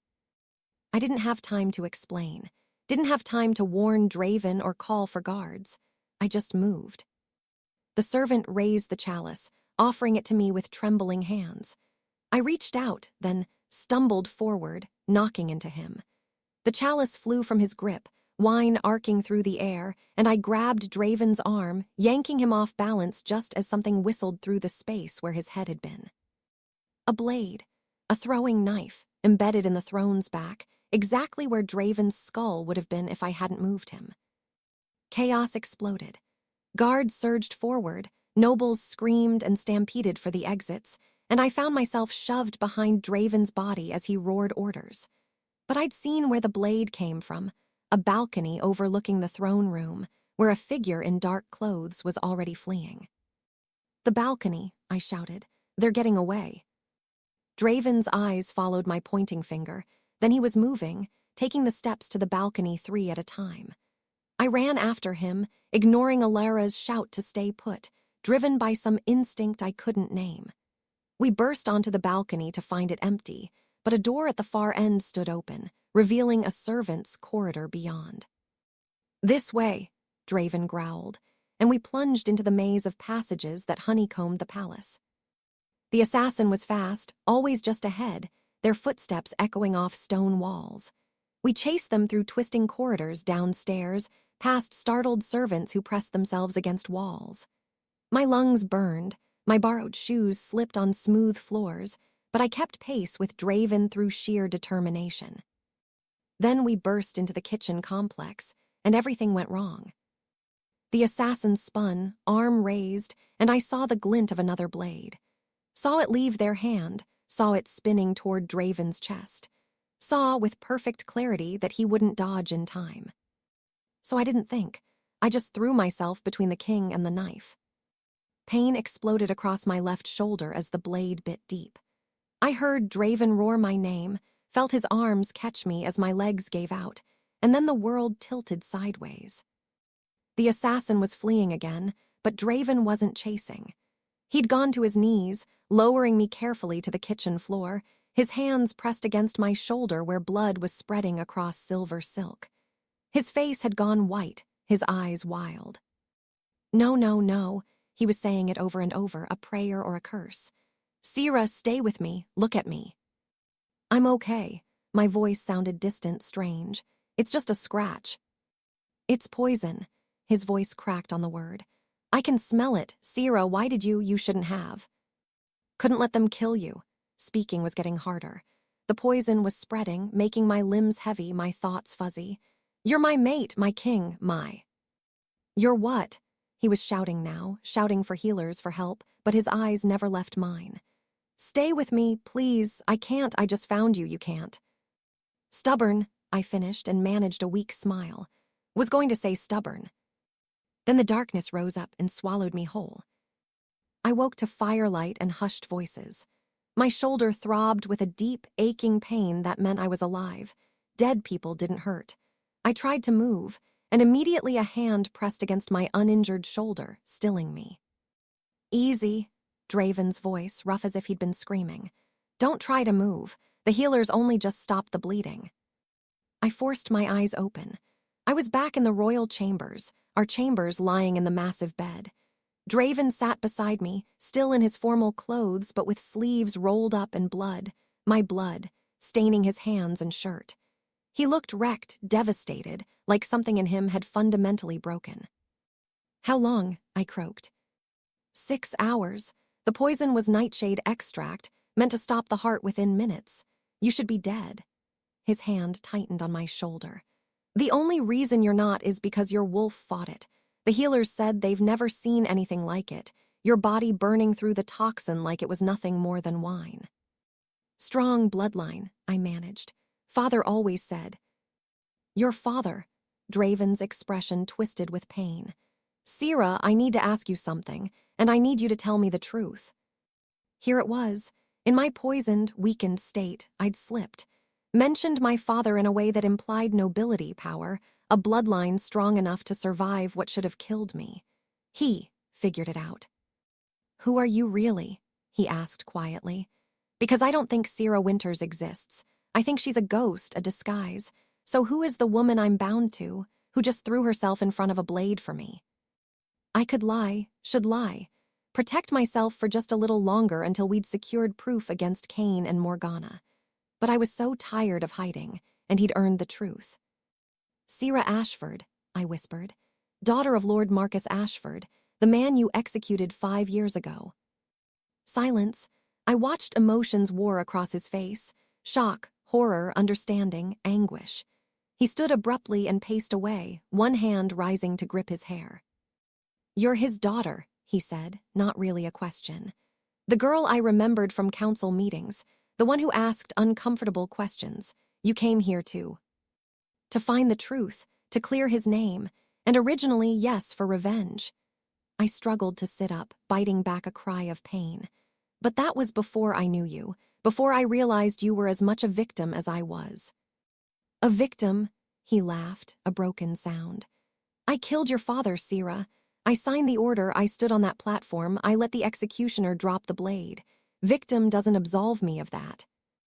"No, it doesn't, and I'm not asking for absolution." I held his gaze across the room. "But I am asking you to understand why I couldn't tell you before, why I had to be sure." "Sure of what?" "That you were worth saving." The words hung in the air between us. Draven moved back to the bed, sinking down onto the edge as if his strings had been cut. "Am I worth saving? Because from where I'm sitting, all I've done is destroy everything you love and then doom you to a bond with me. You saved my life tonight. The healers couldn't have reached me in time if you hadn't carried me here, forced them to work, refused to let me die." I reached out with my good arm, catching his hand. "That's not nothing." "It's less than you deserve." "Maybe, but it's what I have." I squeezed his fingers. "And for what it's worth, when I saw that blade coming for you, I didn't think about revenge or justice or 5 years of grief. I just thought, not him, anyone but him. So whatever I feel, whatever this bond has twisted us into, I'm not sorry I saved you." His eyes, when they met mine, were haunted, lost. "I don't know how to do this. How to be the man you need, the king the realm requires, how to live with what I've done. I'm drowning, Sera. And you're the only thing keeping me afloat, but I'm afraid I'll pull you under too." "Then we drown together." I tugged him closer. "Come here, please." He stretched out beside me carefully, mindful of my injury, and I curled into his side. We lay there in the firelight, two broken people clinging to each other in the ruins of everything we'd been, and for the first time, I let myself admit the truth. I was falling in love with him, with Draven Blackthorn, the Alpha King, the man who'd murdered my father and been manipulated into it. The man who'd taken a blade meant for him with my body and then refused to let me die. The man who was exactly as damaged and lost as I was. "I won't claim you," he said suddenly into the darkness. "Not until you've had time to decide freely. Without the bond pulling at you, without the politics pushing us together. You deserve that choice." "And if I've already chosen?" "Then ask me again when you're not high on poison and gratitude." But his arms tightened around me, holding on like I was the only solid thing in his world. Outside, the palace buzzed with reaction to the assassination attempt. Morgana had been arrested fleeing the grounds, screaming about her rights and demanding a trial. The servant who'd brought the poisoned wine had confessed under questioning, implicating a network of Morgana's allies throughout the palace staff. And Cain, still missing, still out there somewhere, had been formally declared a traitor and enemy of the crown. But in our chambers, wrapped in each other's arms, none of that seemed to matter. We'd both almost died. We'd both chosen each other in that moment when death came calling. And whatever happened next, whoever we were apart, we were bound together now, not just by the mate bond, but by choice. "Thank you," Draven whispered, "for saving me, for trusting me with the truth, for being strong enough for both of us." "Thank me by living," I whispered back, "by being the king I know you can be, by helping me clear my father's name and fix what was broken." "I will, I swear it." As I drifted back to sleep, held safe in the arms of my mate, my enemy, my king, I felt something shift between us. The walls we'd built, brick by painful brick, had cracked, and through those cracks, something new was beginning to grow. Something that might even be love. Chapter 7, Confessions in Darkness. I healed faster than anyone expected, my wolf bloodline burning through the last of the poison within days. But while my shoulder mended, the political situation deteriorated rapidly.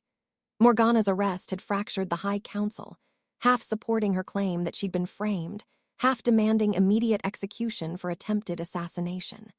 The noble houses were choosing sides, forming alliances, preparing for what everyone could see coming: civil war. And through it all, Cain remained missing, a ghost haunting the edges of our investigation. 10 days after the attack, I stood in Draven's study while he met with his war council. Lady Alara had spread maps across the table, marking houses that had declared for Morgana, those loyal to the crown, and those still neutral.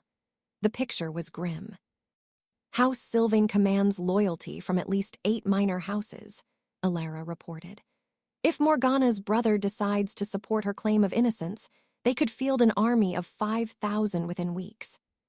"He won't." Draven's voice was ice and certainty. "Lord Sylvain is too smart to commit treason over his sister's vendetta. He'll cut ties, declare her rogue, and save his house. Unless Cain approaches him with an alternative." This from Lord Garrett, the master of coin. "We have reports of movement near the northern border. Someone is meeting with Sylvain representatives."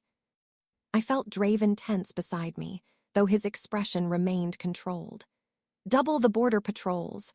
I want eyes on anyone entering or leaving Sylvain territory. If Cain is building alliances, I need to know." After the council dispersed, Draven stood at the windows, his shoulders rigid with stress. I approached carefully, learning his moods, knowing when to push and when to simply exist beside him. "You're holding something back," I said quietly. "Something about Cain you haven't told the council." His reflection in the glass showed surprise. "How did you know?" "You get this look when you're hiding painful truths, like you're swallowing glass." I moved to stand beside him. "Tell me, whatever it is, I can handle it." He was silent for so long I thought he wouldn't answer. Then, "Cain was my father's best friend. They grew up together, fought together, built this kingdom together. When my father died and I inherited the throne at 19, Cain promised to guide me, to help me be the king my father couldn't." "Your father was cruel," I said, remembering the stories. "Everyone knows that." "He was a tyrant who ruled through fear and violence. The kingdom celebrated when he died." Draven's voice was flat, emotionless. "I was terrified I'd become him. I had his blood, his temper, his capacity for cruelty. Cain was the one who taught me control, who showed me how to rule with justice instead of fear. Everything I am, everything good I've tried to be, I learned from him." Understanding clicked into place. "And now you're questioning all of it. If he could manipulate you into executing an innocent man, what else has he twisted? How much of good King Draven is real versus what Cain shaped you to be?" "Exactly." He turned to face me, and I saw anguish carved into every line of his face. "What if there is no good version of me? What if I'm just my father wearing a more pleasant mask, dancing on strings Cain's been pulling for years?" I reached up and cupped his face, forcing him to hold my gaze. "That's his greatest lie, don't you see? Making you doubt yourself, making you think you need him to be decent. You're not your father, Draven, and you're not Cain's creation. You're a man who has agonized over every death he's ordered, who reviews execution records at night to make sure he remembers every name, who stood on that platform 5 years ago and saw a girl in the crowd and almost stopped an execution because of the grief on her face. I didn't stop it, though. I let your father die. Because you trusted the evidence. Because you believed in the law and the people advising you. That's not a weakness. That's what makes you different from your father. He would have executed someone on a whim. You require proof. The fact that Cain had to fabricate an entire conspiracy just to manipulate you is evidence of how hard it is to corrupt your judgment. Something shifted in his expression, hope warring with doubt. You always do this. Do what? Make me believe I'm better than I am. Make me want to be the man you see when you look at me. His hands came up to cover mine, still cupping his face. How? How can you look at me, the man who killed your father, and see anything worth saving? Because you're also the man who carried me through the palace while I was dying, who refuses to claim his mate until she can choose freely, who is trying so hard to fix his mistakes that he's tearing himself apart. I moved closer until we were sharing breath. You're not perfect, Draven, but you're good, and you're mine. The last word came out possessive, certain, and I watched his eyes flare gold in response. The bond pulsed between us, stronger now than ever, demanding completion. Demanding the claiming bite that would seal us together forever. Sera, my name on his lips was a prayer and a warning. If we do this, if I claim you, there's no going back. You'll be bound to me for life. Are you sure? Really sure? Because I need you to choose this freely, not because the bond is pushing you, not because you feel obligated. I kissed him, rose on my toes and pressed my mouth to his, silencing his doubts with action. He froze for half a second, then made a sound low in his throat and hauled me against him, one hand fisting in my hair while the other banded around my waist. The kiss was desperate, consuming, 5 weeks of denied desire pouring out in a rush. He backed me against his desk, papers scattering, and I didn't care. I wrapped my arms around his neck and kissed him like I could pour all my complicated feelings into this one moment. The anger and the forgiveness, the grief and the hope, the hate and the love all tangled together until I couldn't tell where one ended and another began. When we finally broke apart, both breathing hard, his eyes had gone fully wolf. I need to hear you say it, he rasped. Say you choose this, choose me. I choose you. The words came easily, the truth I'd been dancing around for weeks. I choose us, even though it's complicated and messy and everyone will say we're wrong for each other, even though you killed my father and I came here for revenge, even though we're both broken and damaged and barely holding it together. I pulled him down until our foreheads touched. I choose you, Draven Blackthorn, my mate, my king, my heart. Something in him shattered. He lifted me onto the desk, stepping between my legs, hands roaming over my body with barely leashed control. I don't deserve you, he breathed against my neck, but I'm going to spend every day of our lives trying to. Good. I tilted my head, exposing my throat in wolf submission, an offer and a challenge. Then claim me. His breath hitched. I felt his wolf rise, felt the rumble of approval in his chest. Then his mouth was on my throat, teeth scraping the sensitive skin, finding the spot where neck met shoulder. The claiming mark would go there, visible to everyone, announcing to the world that I belonged to the Alpha King. Last chance, he growled against my skin. Tell me to stop and I will. Tell me you need more time. Draven. Yes. Shut up and bite me. His laugh was surprised and genuine, the tension breaking just enough to make this feel real instead of desperate. Then his teeth sank into my shoulder, and the world exploded. The claiming bite was everything the stories said and more. Power surged through the bond, sealing us together, intertwining our wolves until I couldn't tell where I ended and he began. I felt his emotions flooding through me, love, relief, desperate gratitude, and a bone-deep terror that he would fail me. And he felt mine, the complicated tangle of anger and forgiveness, the grief that would never fully heal, and beneath it all, a growing love I'd tried so hard to deny. When he pulled back, his eyes were molten gold, and I knew mine matched. The bond was complete. We were mated, sealed, irrevocably one. I love you, he said, and I heard the surprise in his voice, as if the words had escaped without permission. I know it's too soon. I know you're not ready to hear it, but I need to say it. I love you, Sera Ashford. Every complicated, infuriating, brilliant piece of you. Tears burned my eyes. You're right, it's too soon, I'm not ready. I cupped his face, thumbs tracing his cheekbones. But ask me again in a month, in a year.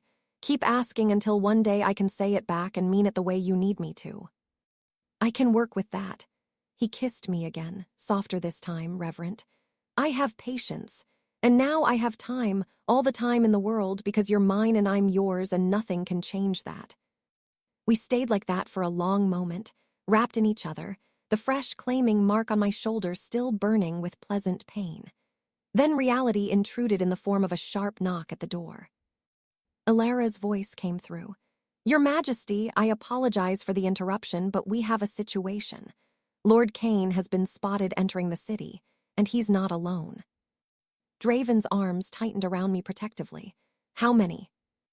50 men, all armed, wearing house sylvan colors. I felt him tense, felt his mind already shifting to tactics and strategy. But he looked at me first, checking, making sure I was with him before diving back into the crisis. We do this together, I said firmly. Whatever comes next, we face it as mates, as partners. Together, he agreed, then louder. Give us 5 minutes, Alara, then assemble the War Council. It's time to end this. As we hastily put ourselves back together, smoothing clothes, wiping away evidence of what we'd been doing, I caught sight of us in the mirror behind his desk. The claiming mark on my throat was vivid, unmistakable, and on Draven's neck, in the same spot, an answering mark had appeared. The physical manifestation of our bond, visible to everyone. We looked like what we were, two people who'd chosen each other against all logic. Two broken pieces that somehow fit together. Two enemies who'd become lovers who'd become something more profound than either. Ready? Draven asked, offering his hand.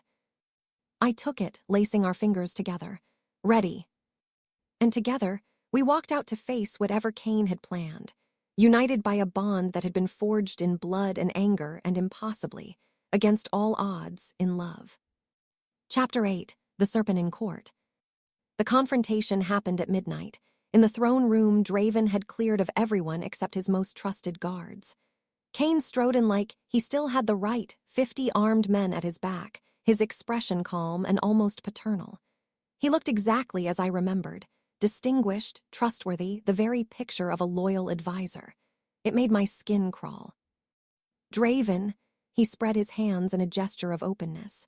There's no need for all this drama. I came to talk, not to fight. You came with an army, Draven replied coldly. He sat on his throne, every inch the Alpha King, and I stood beside him on the dais, a united front. That's not the action of a man seeking conversation. Protection? Cain's eyes flicked to me, and I saw calculation there. I wasn't sure you'd give me a fair hearing, especially with her whispering poison in your ear. Her name is Sera, my mate, your queen. You'll address her with respect or not at all. Something flickered in Cain's expression, surprise, maybe reassessment. So you've claimed her. How decisive of you, though I wonder if you truly understand what you've bound yourself to. He knows exactly what I am, I said, finding my voice. The daughter of the man you framed, the girl whose family you destroyed, the threat you tried to eliminate with poison and assassins. Framed, Cain laughed, a sound that set my teeth on edge. Your father was guilty, girl. Perhaps not of the specific crimes we accused him of, but guilty nonetheless. He was going to expose agreements that kept this kingdom fed, that prevented war with Northgard, that saved thousands of lives. His idealism would have destroyed everything. So you killed him. Draven's voice was ice. Because he threatened your illegal dealings. How many others, Cain? How many executions have you manipulated me into ordering? Only the necessary ones. Cain moved closer, his guards shifting with him. You think you understand the burden of kingship, boy? You were 19 when you inherited the throne, too young, too soft, too much like your mother. Someone had to make the hard choices. Someone had to protect you from your own conscience. I never asked you to lie to me, to turn me into a weapon against innocent people. Innocent? Cain spat the word. There are no innocents in politics, only those useful to the realm and those who threaten it. Lord Ashford threatened stability. Lady Morgana provided opportunities. Your father. He stopped himself, but not before I saw something dark flash across his face. My father what? Draven stood, alpha power rolling off him in waves. Finish that sentence. Your father understood how the world really works. He made the choices you're too weak to make. He was a tyrant who brutalized his own people. Draven descended the dais, each step controlled fury. Was a monster I swore never to become. And you've spent 5 years trying to mold me into him, haven't you? Feeding me lies, manipulating my judgments, turning me into the very thing I feared. I was trying to save you from your own weakness. Kane's mask finally cracked, revealing the contempt beneath. Your father built an empire through strength, through fear, through understanding that mercy is a luxury kings cannot afford.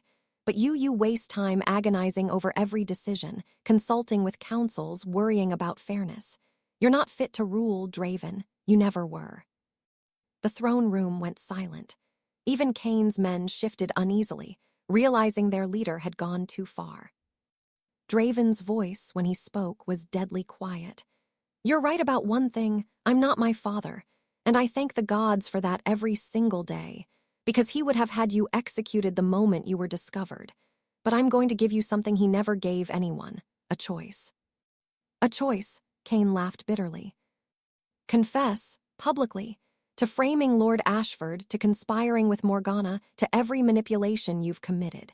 Do it now, in front of these witnesses, and I'll commute your sentence from execution to exile. You'll leave Silvercrest and never return, but you'll keep your life. And if I refuse? Then I prove your guilt through investigation, expose every crime you've committed, and you die a traitor's death. Your family name, everything you've built destroyed. Draven's eyes held no mercy. But more importantly, you'll die knowing I was strong enough to bring you down, that I became the king you said I couldn't be. Kane stared at him for a long moment. I saw the calculation in his eyes, saw him weighing options, searching for an angle. Then he smiled, a cold, terrible expression. You want a confession? Fine, I'll give you one. He turned to address the room, his voice carrying. Lord Marcus Ashford discovered that I had been embezzling from the royal treasury for years, not for personal gain, though I certainly lived well, but to fund a network of spies and informants throughout the kingdom. A network that kept you safe, Draven, that warned of assassination attempts and rebellions before they could form. Your father approved of these methods. You would not have. So yes, I framed Ashford. I fabricated evidence, coordinated witnesses, and convinced you to execute an innocent man. Gasps echoed through the room. Even though we'd known, hearing him admit it so casually was chilling. And Morgana, Draven pressed. Lady Morgana was a useful tool. She wanted power, wanted to be queen. I needed someone with ties to House Sylvain to facilitate certain arrangements with Northgard. Our alliance was mutually beneficial. You sold information to our enemies. I sold carefully curated intelligence that made Northgard believe they had the upper hand while actually keeping them contained. It was brilliant strategy if you could stomach it. Kane's expression turned pitying. But you can't, can you? You're still too idealistic, too convinced that purity of method matters more than results. That's why you'll fail. Maybe, Draven's voice was ice, but at least I'll fail as myself, not as my father's ghost. He gestured, and Alara's guards moved forward, surrounding Kane and his men. For a moment I thought Kane would fight, would force bloodshed. But he simply stood there, resignation settling over his features. You're making a mistake, he said quietly. Without me, you won't last a year. The noble houses will eat you alive. The kingdom will fracture. Everything I've built to protect you will crumble, and you'll be left standing in the ruins wondering if maybe the tyrant's bastard son should have listened to the one person who actually cared. You never cared about me. Draven's voice broke on the words. You cared about control, about power, about shaping me into a weapon you could wield. If you'd cared, truly cared, you would have trusted me with the truth instead of drowning me in lies. Something flickered in Kane's eyes. Regret, maybe, or the closest thing to it he could manage. I did care, boy, in my way, but caring doesn't change what had to be done. Then I'm glad your way of caring is ending tonight. Draven nodded to Alara. Take him to the cells. Tomorrow we hold a public tribunal. Every crime he's confessed to will be entered into record, and then he'll face the people he's manipulated for years." As the guards led Cain away, he looked back one final time. "You won't execute me. You're too soft for that, and that softness will destroy you."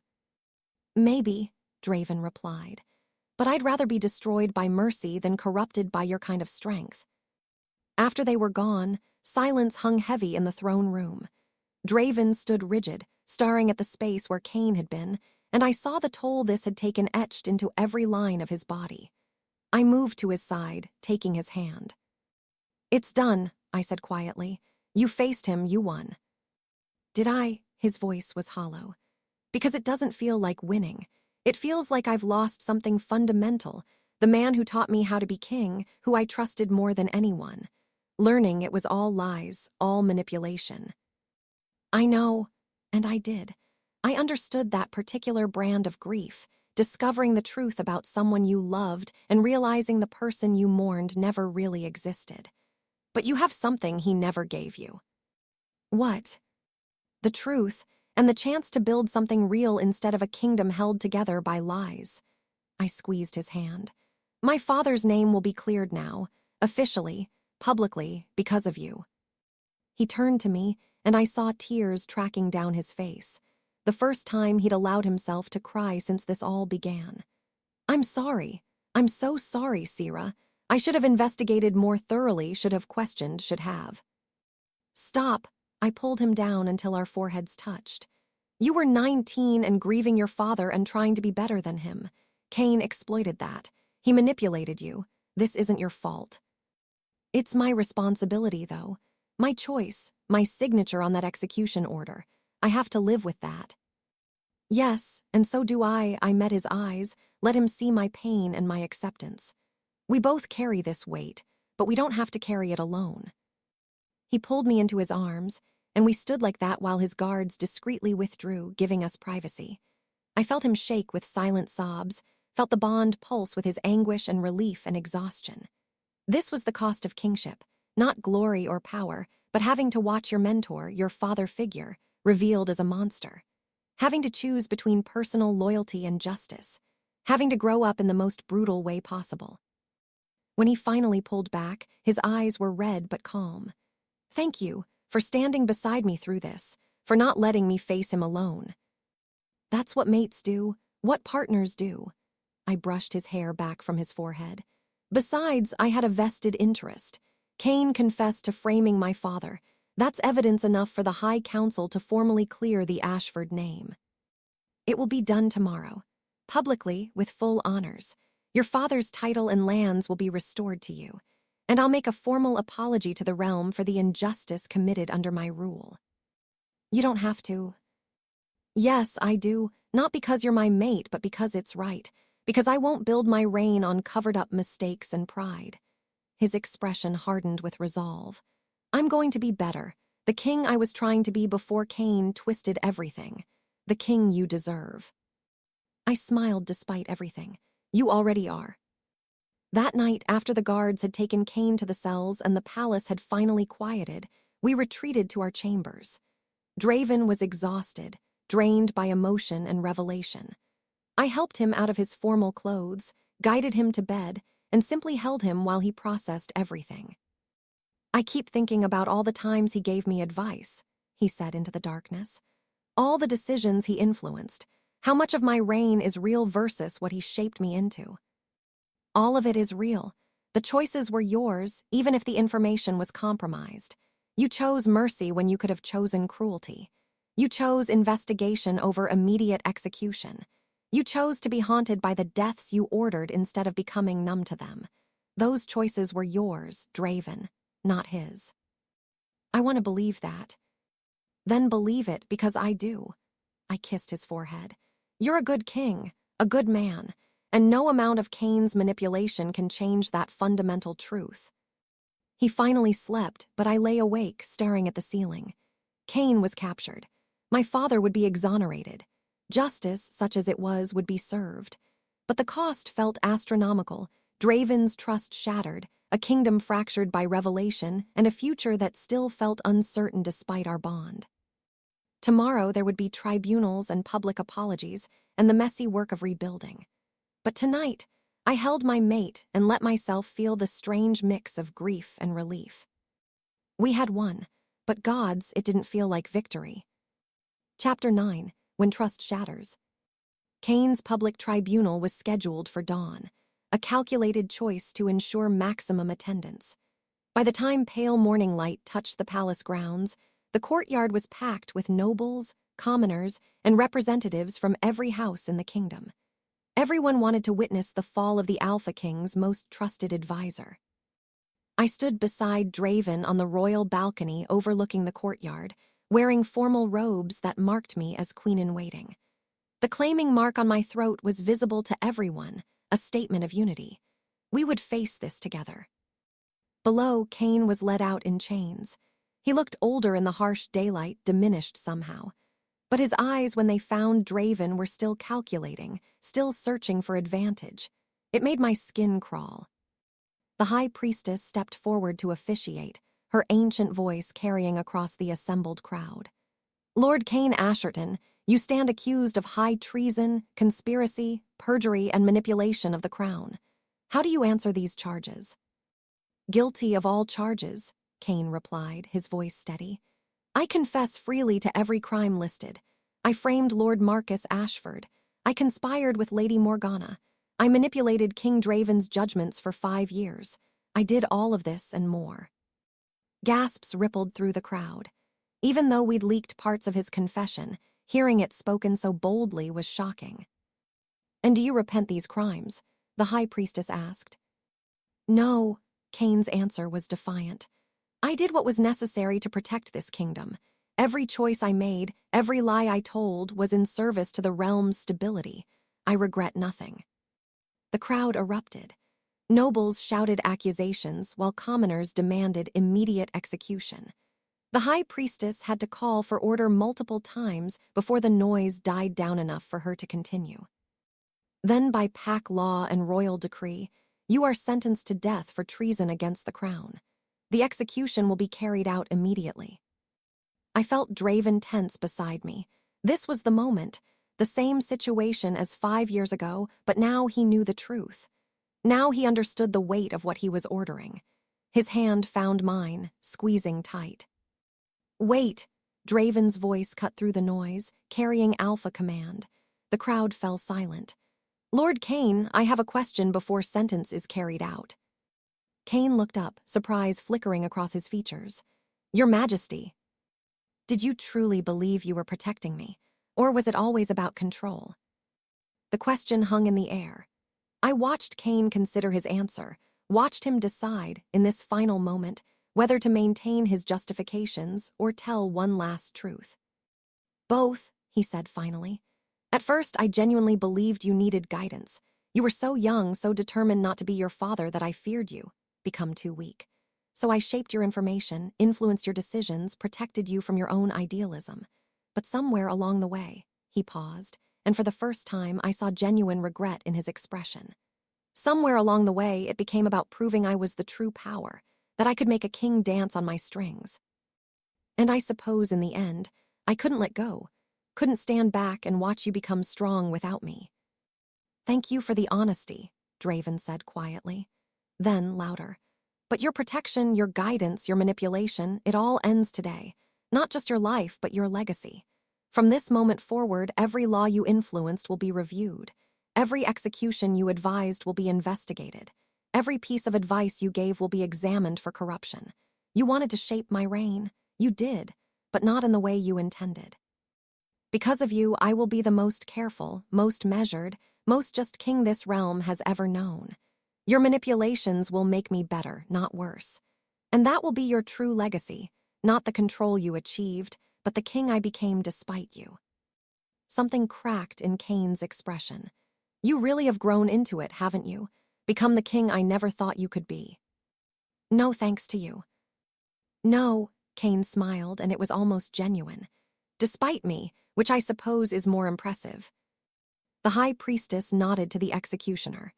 Cain was led to the platform, the same one where my father had died, and positioned over the blood-stained stone.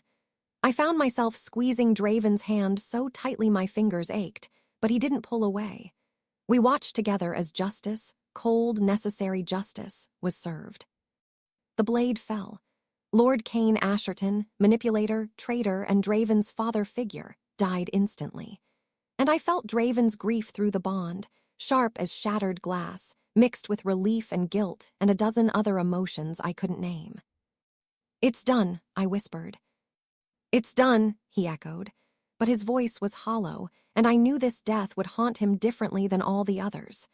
Because this one, he understood completely.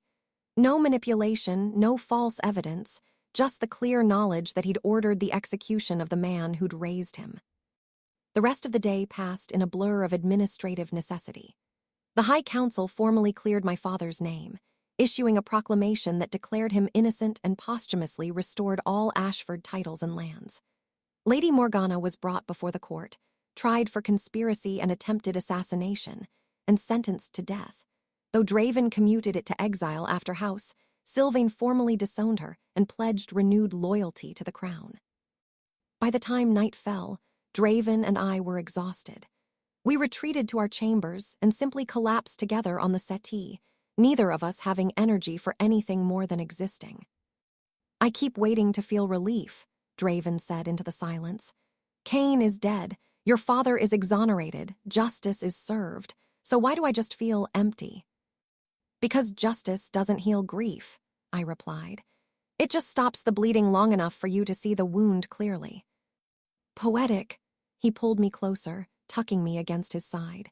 "And accurate. I saw him in my father, that same ruthless pragmatism, that belief that ends justify means. It terrified me to realize how easily I could have become that. But you didn't, that's what matters. Because of you," he tilted my face up, his eyes serious.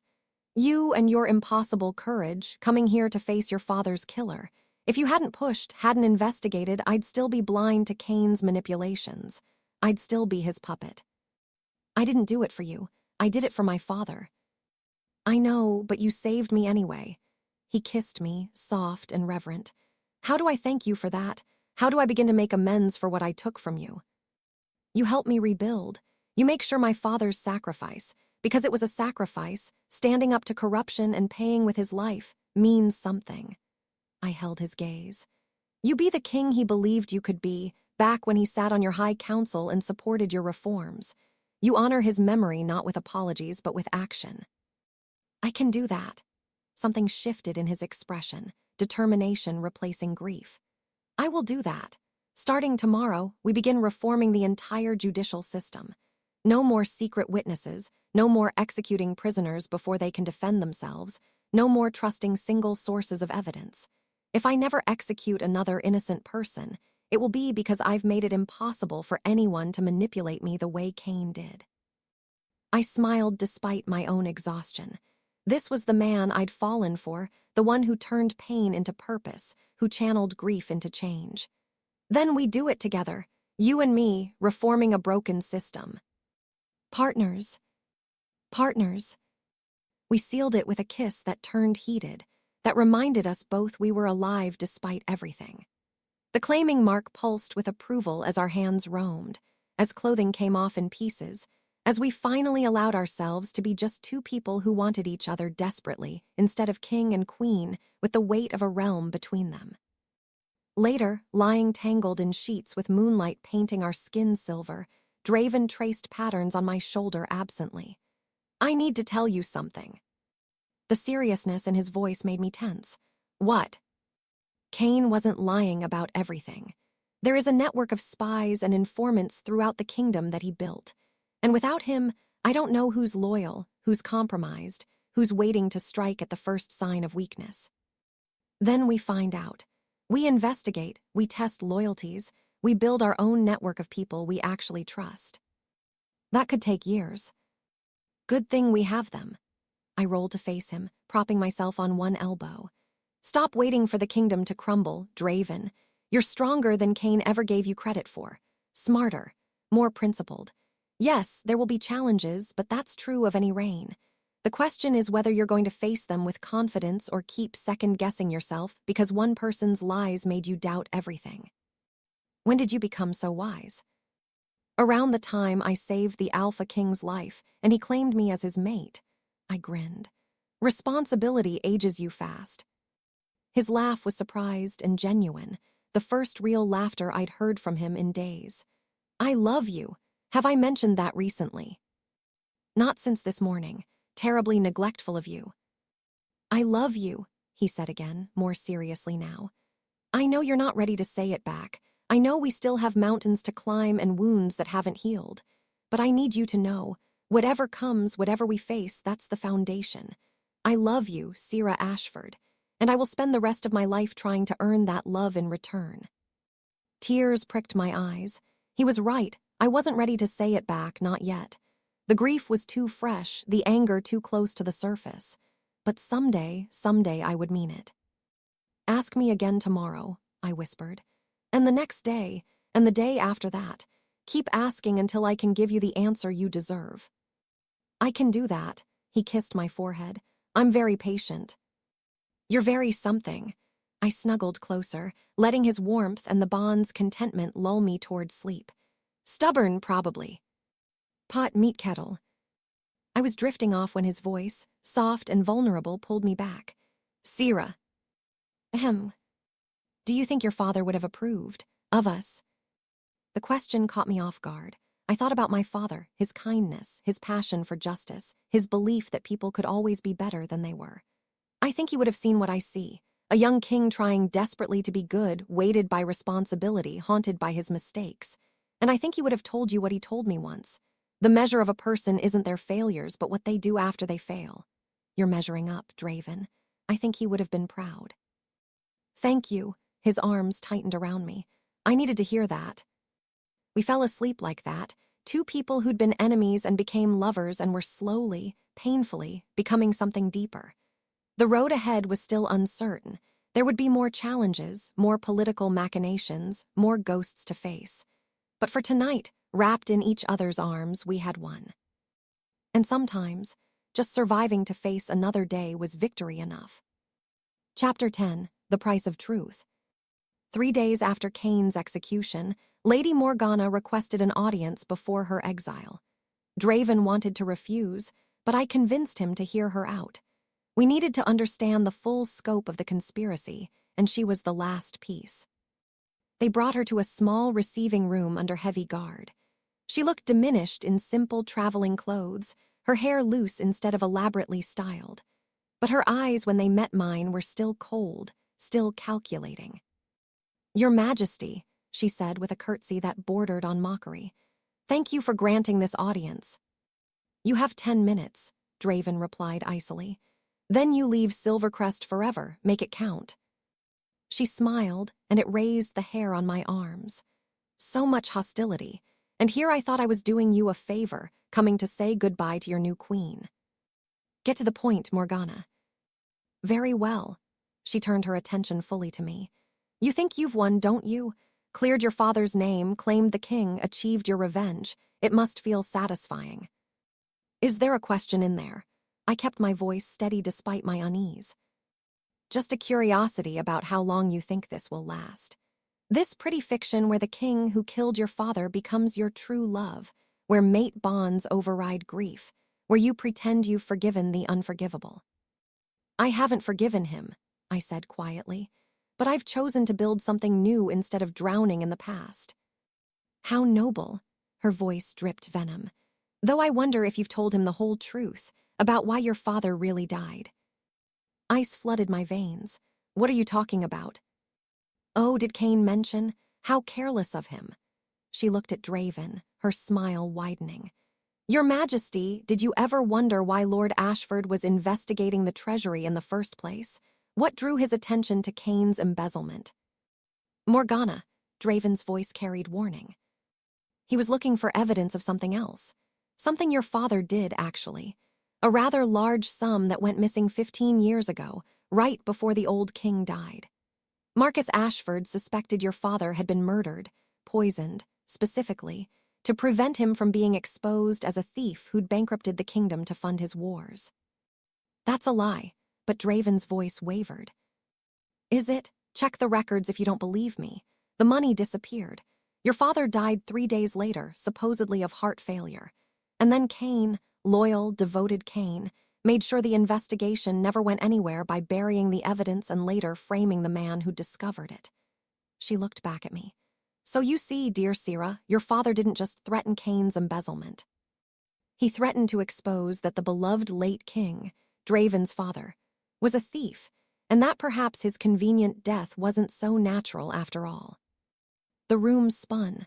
I grabbed the back of a chair to steady myself, processing the implications. If what she said was true, then Cain hadn't just been protecting himself.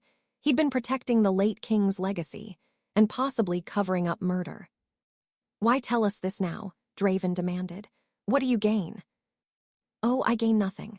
I'm exiled, powerless, destroyed. But I wanted you to understand the full scope of what you've inherited, Your Majesty. Her voice turned mocking. You think executing Cain and clearing Ashford's name ends the story? It's only the beginning. Because now you have to decide. Do you investigate your own father for treason? Do you expose him as a thief and possibly a fratricide? Do you tarnish his memory and everything he built? Or, I found my voice. Or you bury it. Let the past stay buried. Chapter 11, Blood and Moonlight. We didn't bury it. The decision came after 3 days of agonizing debate, reviewing records that confirmed Morgana's claims, and Draven staring at evidence that his father, the tyrant he'd spent his life trying not to become, had been worse than anyone knew. But in the end, the choice was clear. If I cover this up, I become Cain, Draven said, standing before the High Council with documents spread across the table. I become my father. I become everyone who chose convenient lies over difficult truths, so we release everything. The scandal that followed nearly tore the kingdom apart. Nobles who'd supported the late king screamed that we were destroying his legacy. Others who'd suffered under his reign demanded posthumous trials, reparations, public apologies. The kingdom fractured along old fault lines, and for weeks it seemed civil war was inevitable. Then Lord Sylvain, Morgana's brother, who disowned her to save his house, did something unexpected. He stood before the High Council and spoke. My sister was a traitor. The late king was a tyrant. Lord Cain was a manipulator. But King Draven... He looked at Draven with something like respect. King Draven had the courage to expose his own father's crimes, to choose truth over legacy. That is not weakness. That is the strength our kingdom needs. House Sylvain pledges absolute loyalty to the crown. One by one, other houses followed. Not because they loved the scandal, but because they recognized something fundamental. Draven was different. He was building a reign on honesty, not manipulation, and that was worth supporting. But while the political crisis slowly resolved, a personal one emerged. I woke one night to find Draven's side of the bed empty. Following the bond, I found him in his study, surrounded by documents about his father's reign, a bottle of whiskey half empty beside him. I killed your father to cover up my father's crimes, he said without looking up. That's what it comes down to. If my father hadn't stolen that money, hadn't committed treason, yours would still be alive. So it's my bloodline, my family, my fault. No, I crossed to him, kneeling beside his chair. It's Cain's fault. It's your father's fault. It's every person who chose lies over truth, but it's not yours. How can you look at me? His voice broke. How can you stand to be bound to the son of the man who... Because you're not your father. I cupped his face, forcing him to meet my eyes. You proved that by exposing him, by choosing the hard right over the easy wrong, by being exactly the man my father believed you could be. I don't deserve you. Probably not, but you're stuck with me anyway. I kissed him, tasting whiskey and desperation. Now come to bed. Tomorrow we have a kingdom to rebuild. Just like that. Just like that. He studied my face for a long moment. Do you forgive me? Truly. I thought about lying, about giving him the easy answer. But he deserved truth. I'm getting there. Some days I look at you and only see my mate. Other days I remember that platform, that blade, my mother's scream. But every day I choose to stay. Choose to build something with you instead of drowning in what was lost. Maybe that's what forgiveness looks like, not forgetting, but choosing the future anyway. Something in his expression cracked open. I love you. I will love you every day until you can say it back without reservation. I know. I pulled him to his feet. Now prove it by coming to bed and letting me distract you from this spiral. How will you distract me? The corner of his mouth twitched, the first hint of humor I'd seen in days. Creatively. I walked backward toward the bedroom, pulling him along. Very, very creatively. His laugh was surprised and genuine. And when we fell into bed together, when his hands and mouth worshipped every inch of my skin, when we came together with the desperate intensity of two people who'd almost lost everything, it felt like healing. Like choosing life over grief, love over anger, future over past. Afterward, lying tangled together in the darkness, he whispered against my hair, I love you. And this time, with my heart finally settled, with the grief transformed into something I could carry instead of something that carried me, I whispered back, I love you too. I felt his shock through the bond, felt his desperate hope. You mean it? I mean it. I propped myself up to look at him. I love you, Draven Blackthorn. Not because of the mate bond, not because you're king, but because you're stubborn and principled and you try so hard to be good that it breaks my heart. I love you because you cry over execution orders and reform broken systems and had the courage to expose your own father. I love you despite the past, because of the present, and for the future we're building together. The tears on his face caught moonlight. Say it again. I love you. Again. I love you, you ridiculous man. Now kiss me before I take it back. His kiss tasted like salt and joy and relief. And when we finally slept, it was with the bond singing contentment between us, two broken pieces that had become whole. Chapter 12, Epilogue, The Queen's Reign. 3 months later. The coronation took place under a full moon, as tradition demanded. I stood in the ceremonial robes of Silver-Crest Queens past, the crown light as a feather, heavy as a kingdom, resting on my head. Before me, the entire court knelt, pledging loyalty not to the girl I'd been, but to the queen I'd become. Rise, I said, and heard my own voice, steady, confident, commanding. When had that happened? When had I stopped being Sera Ashford, the exile, and become Sera Blackthorn, Queen of Silvercrest? The reception afterward was magnificent. Nobles who'd once whispered about my common blood now competed for my attention. House Sylvain had sent gifts worth a fortune. Even the representatives from Northgard, attending under the new peace treaty Draven had negotiated, bowed with genuine respect. But the moment I treasured most came late in the evening, when Draven pulled me onto the balcony for a stolen moment of privacy. Your Majesty, he said with a playful bow, you're neglecting your guests. The king commanded my presence. What choice did I have? I smiled up at him, this man who'd been my enemy and became my everything. Besides, they're having more fun speculating about why we disappeared. Let them speculate. He pulled me close, one hand resting on my waist, the other coming up to trace the claiming mark on my throat, faded now to a silver scar, but still visible. I wanted to tell you something before the night ends and we get pulled back into the politics. Tell me. I'm proud of you, of how you've handled the council, the reforms, the nobles who still think you're not worthy. You've been queen for 3 months and already the kingdom loves you more than they ever loved me. That's not true. It is, and I'm not jealous, I'm grateful, because it means we're doing what we set out to do, building something better, something honest. He kissed my forehead. Your father would be proud too, of the woman you've become, the queen you are.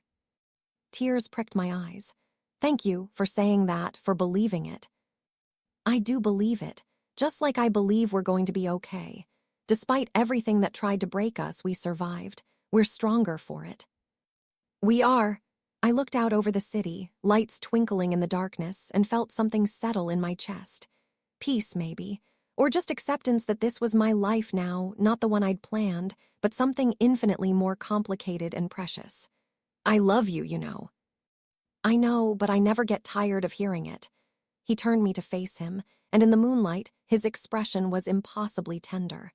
I love you too, my mate, my queen, my everything. Your everything is a bit dramatic. You're married to an Alpha King. Drama comes with the territory. He grinned. Now kiss me before someone notices we're gone and comes looking.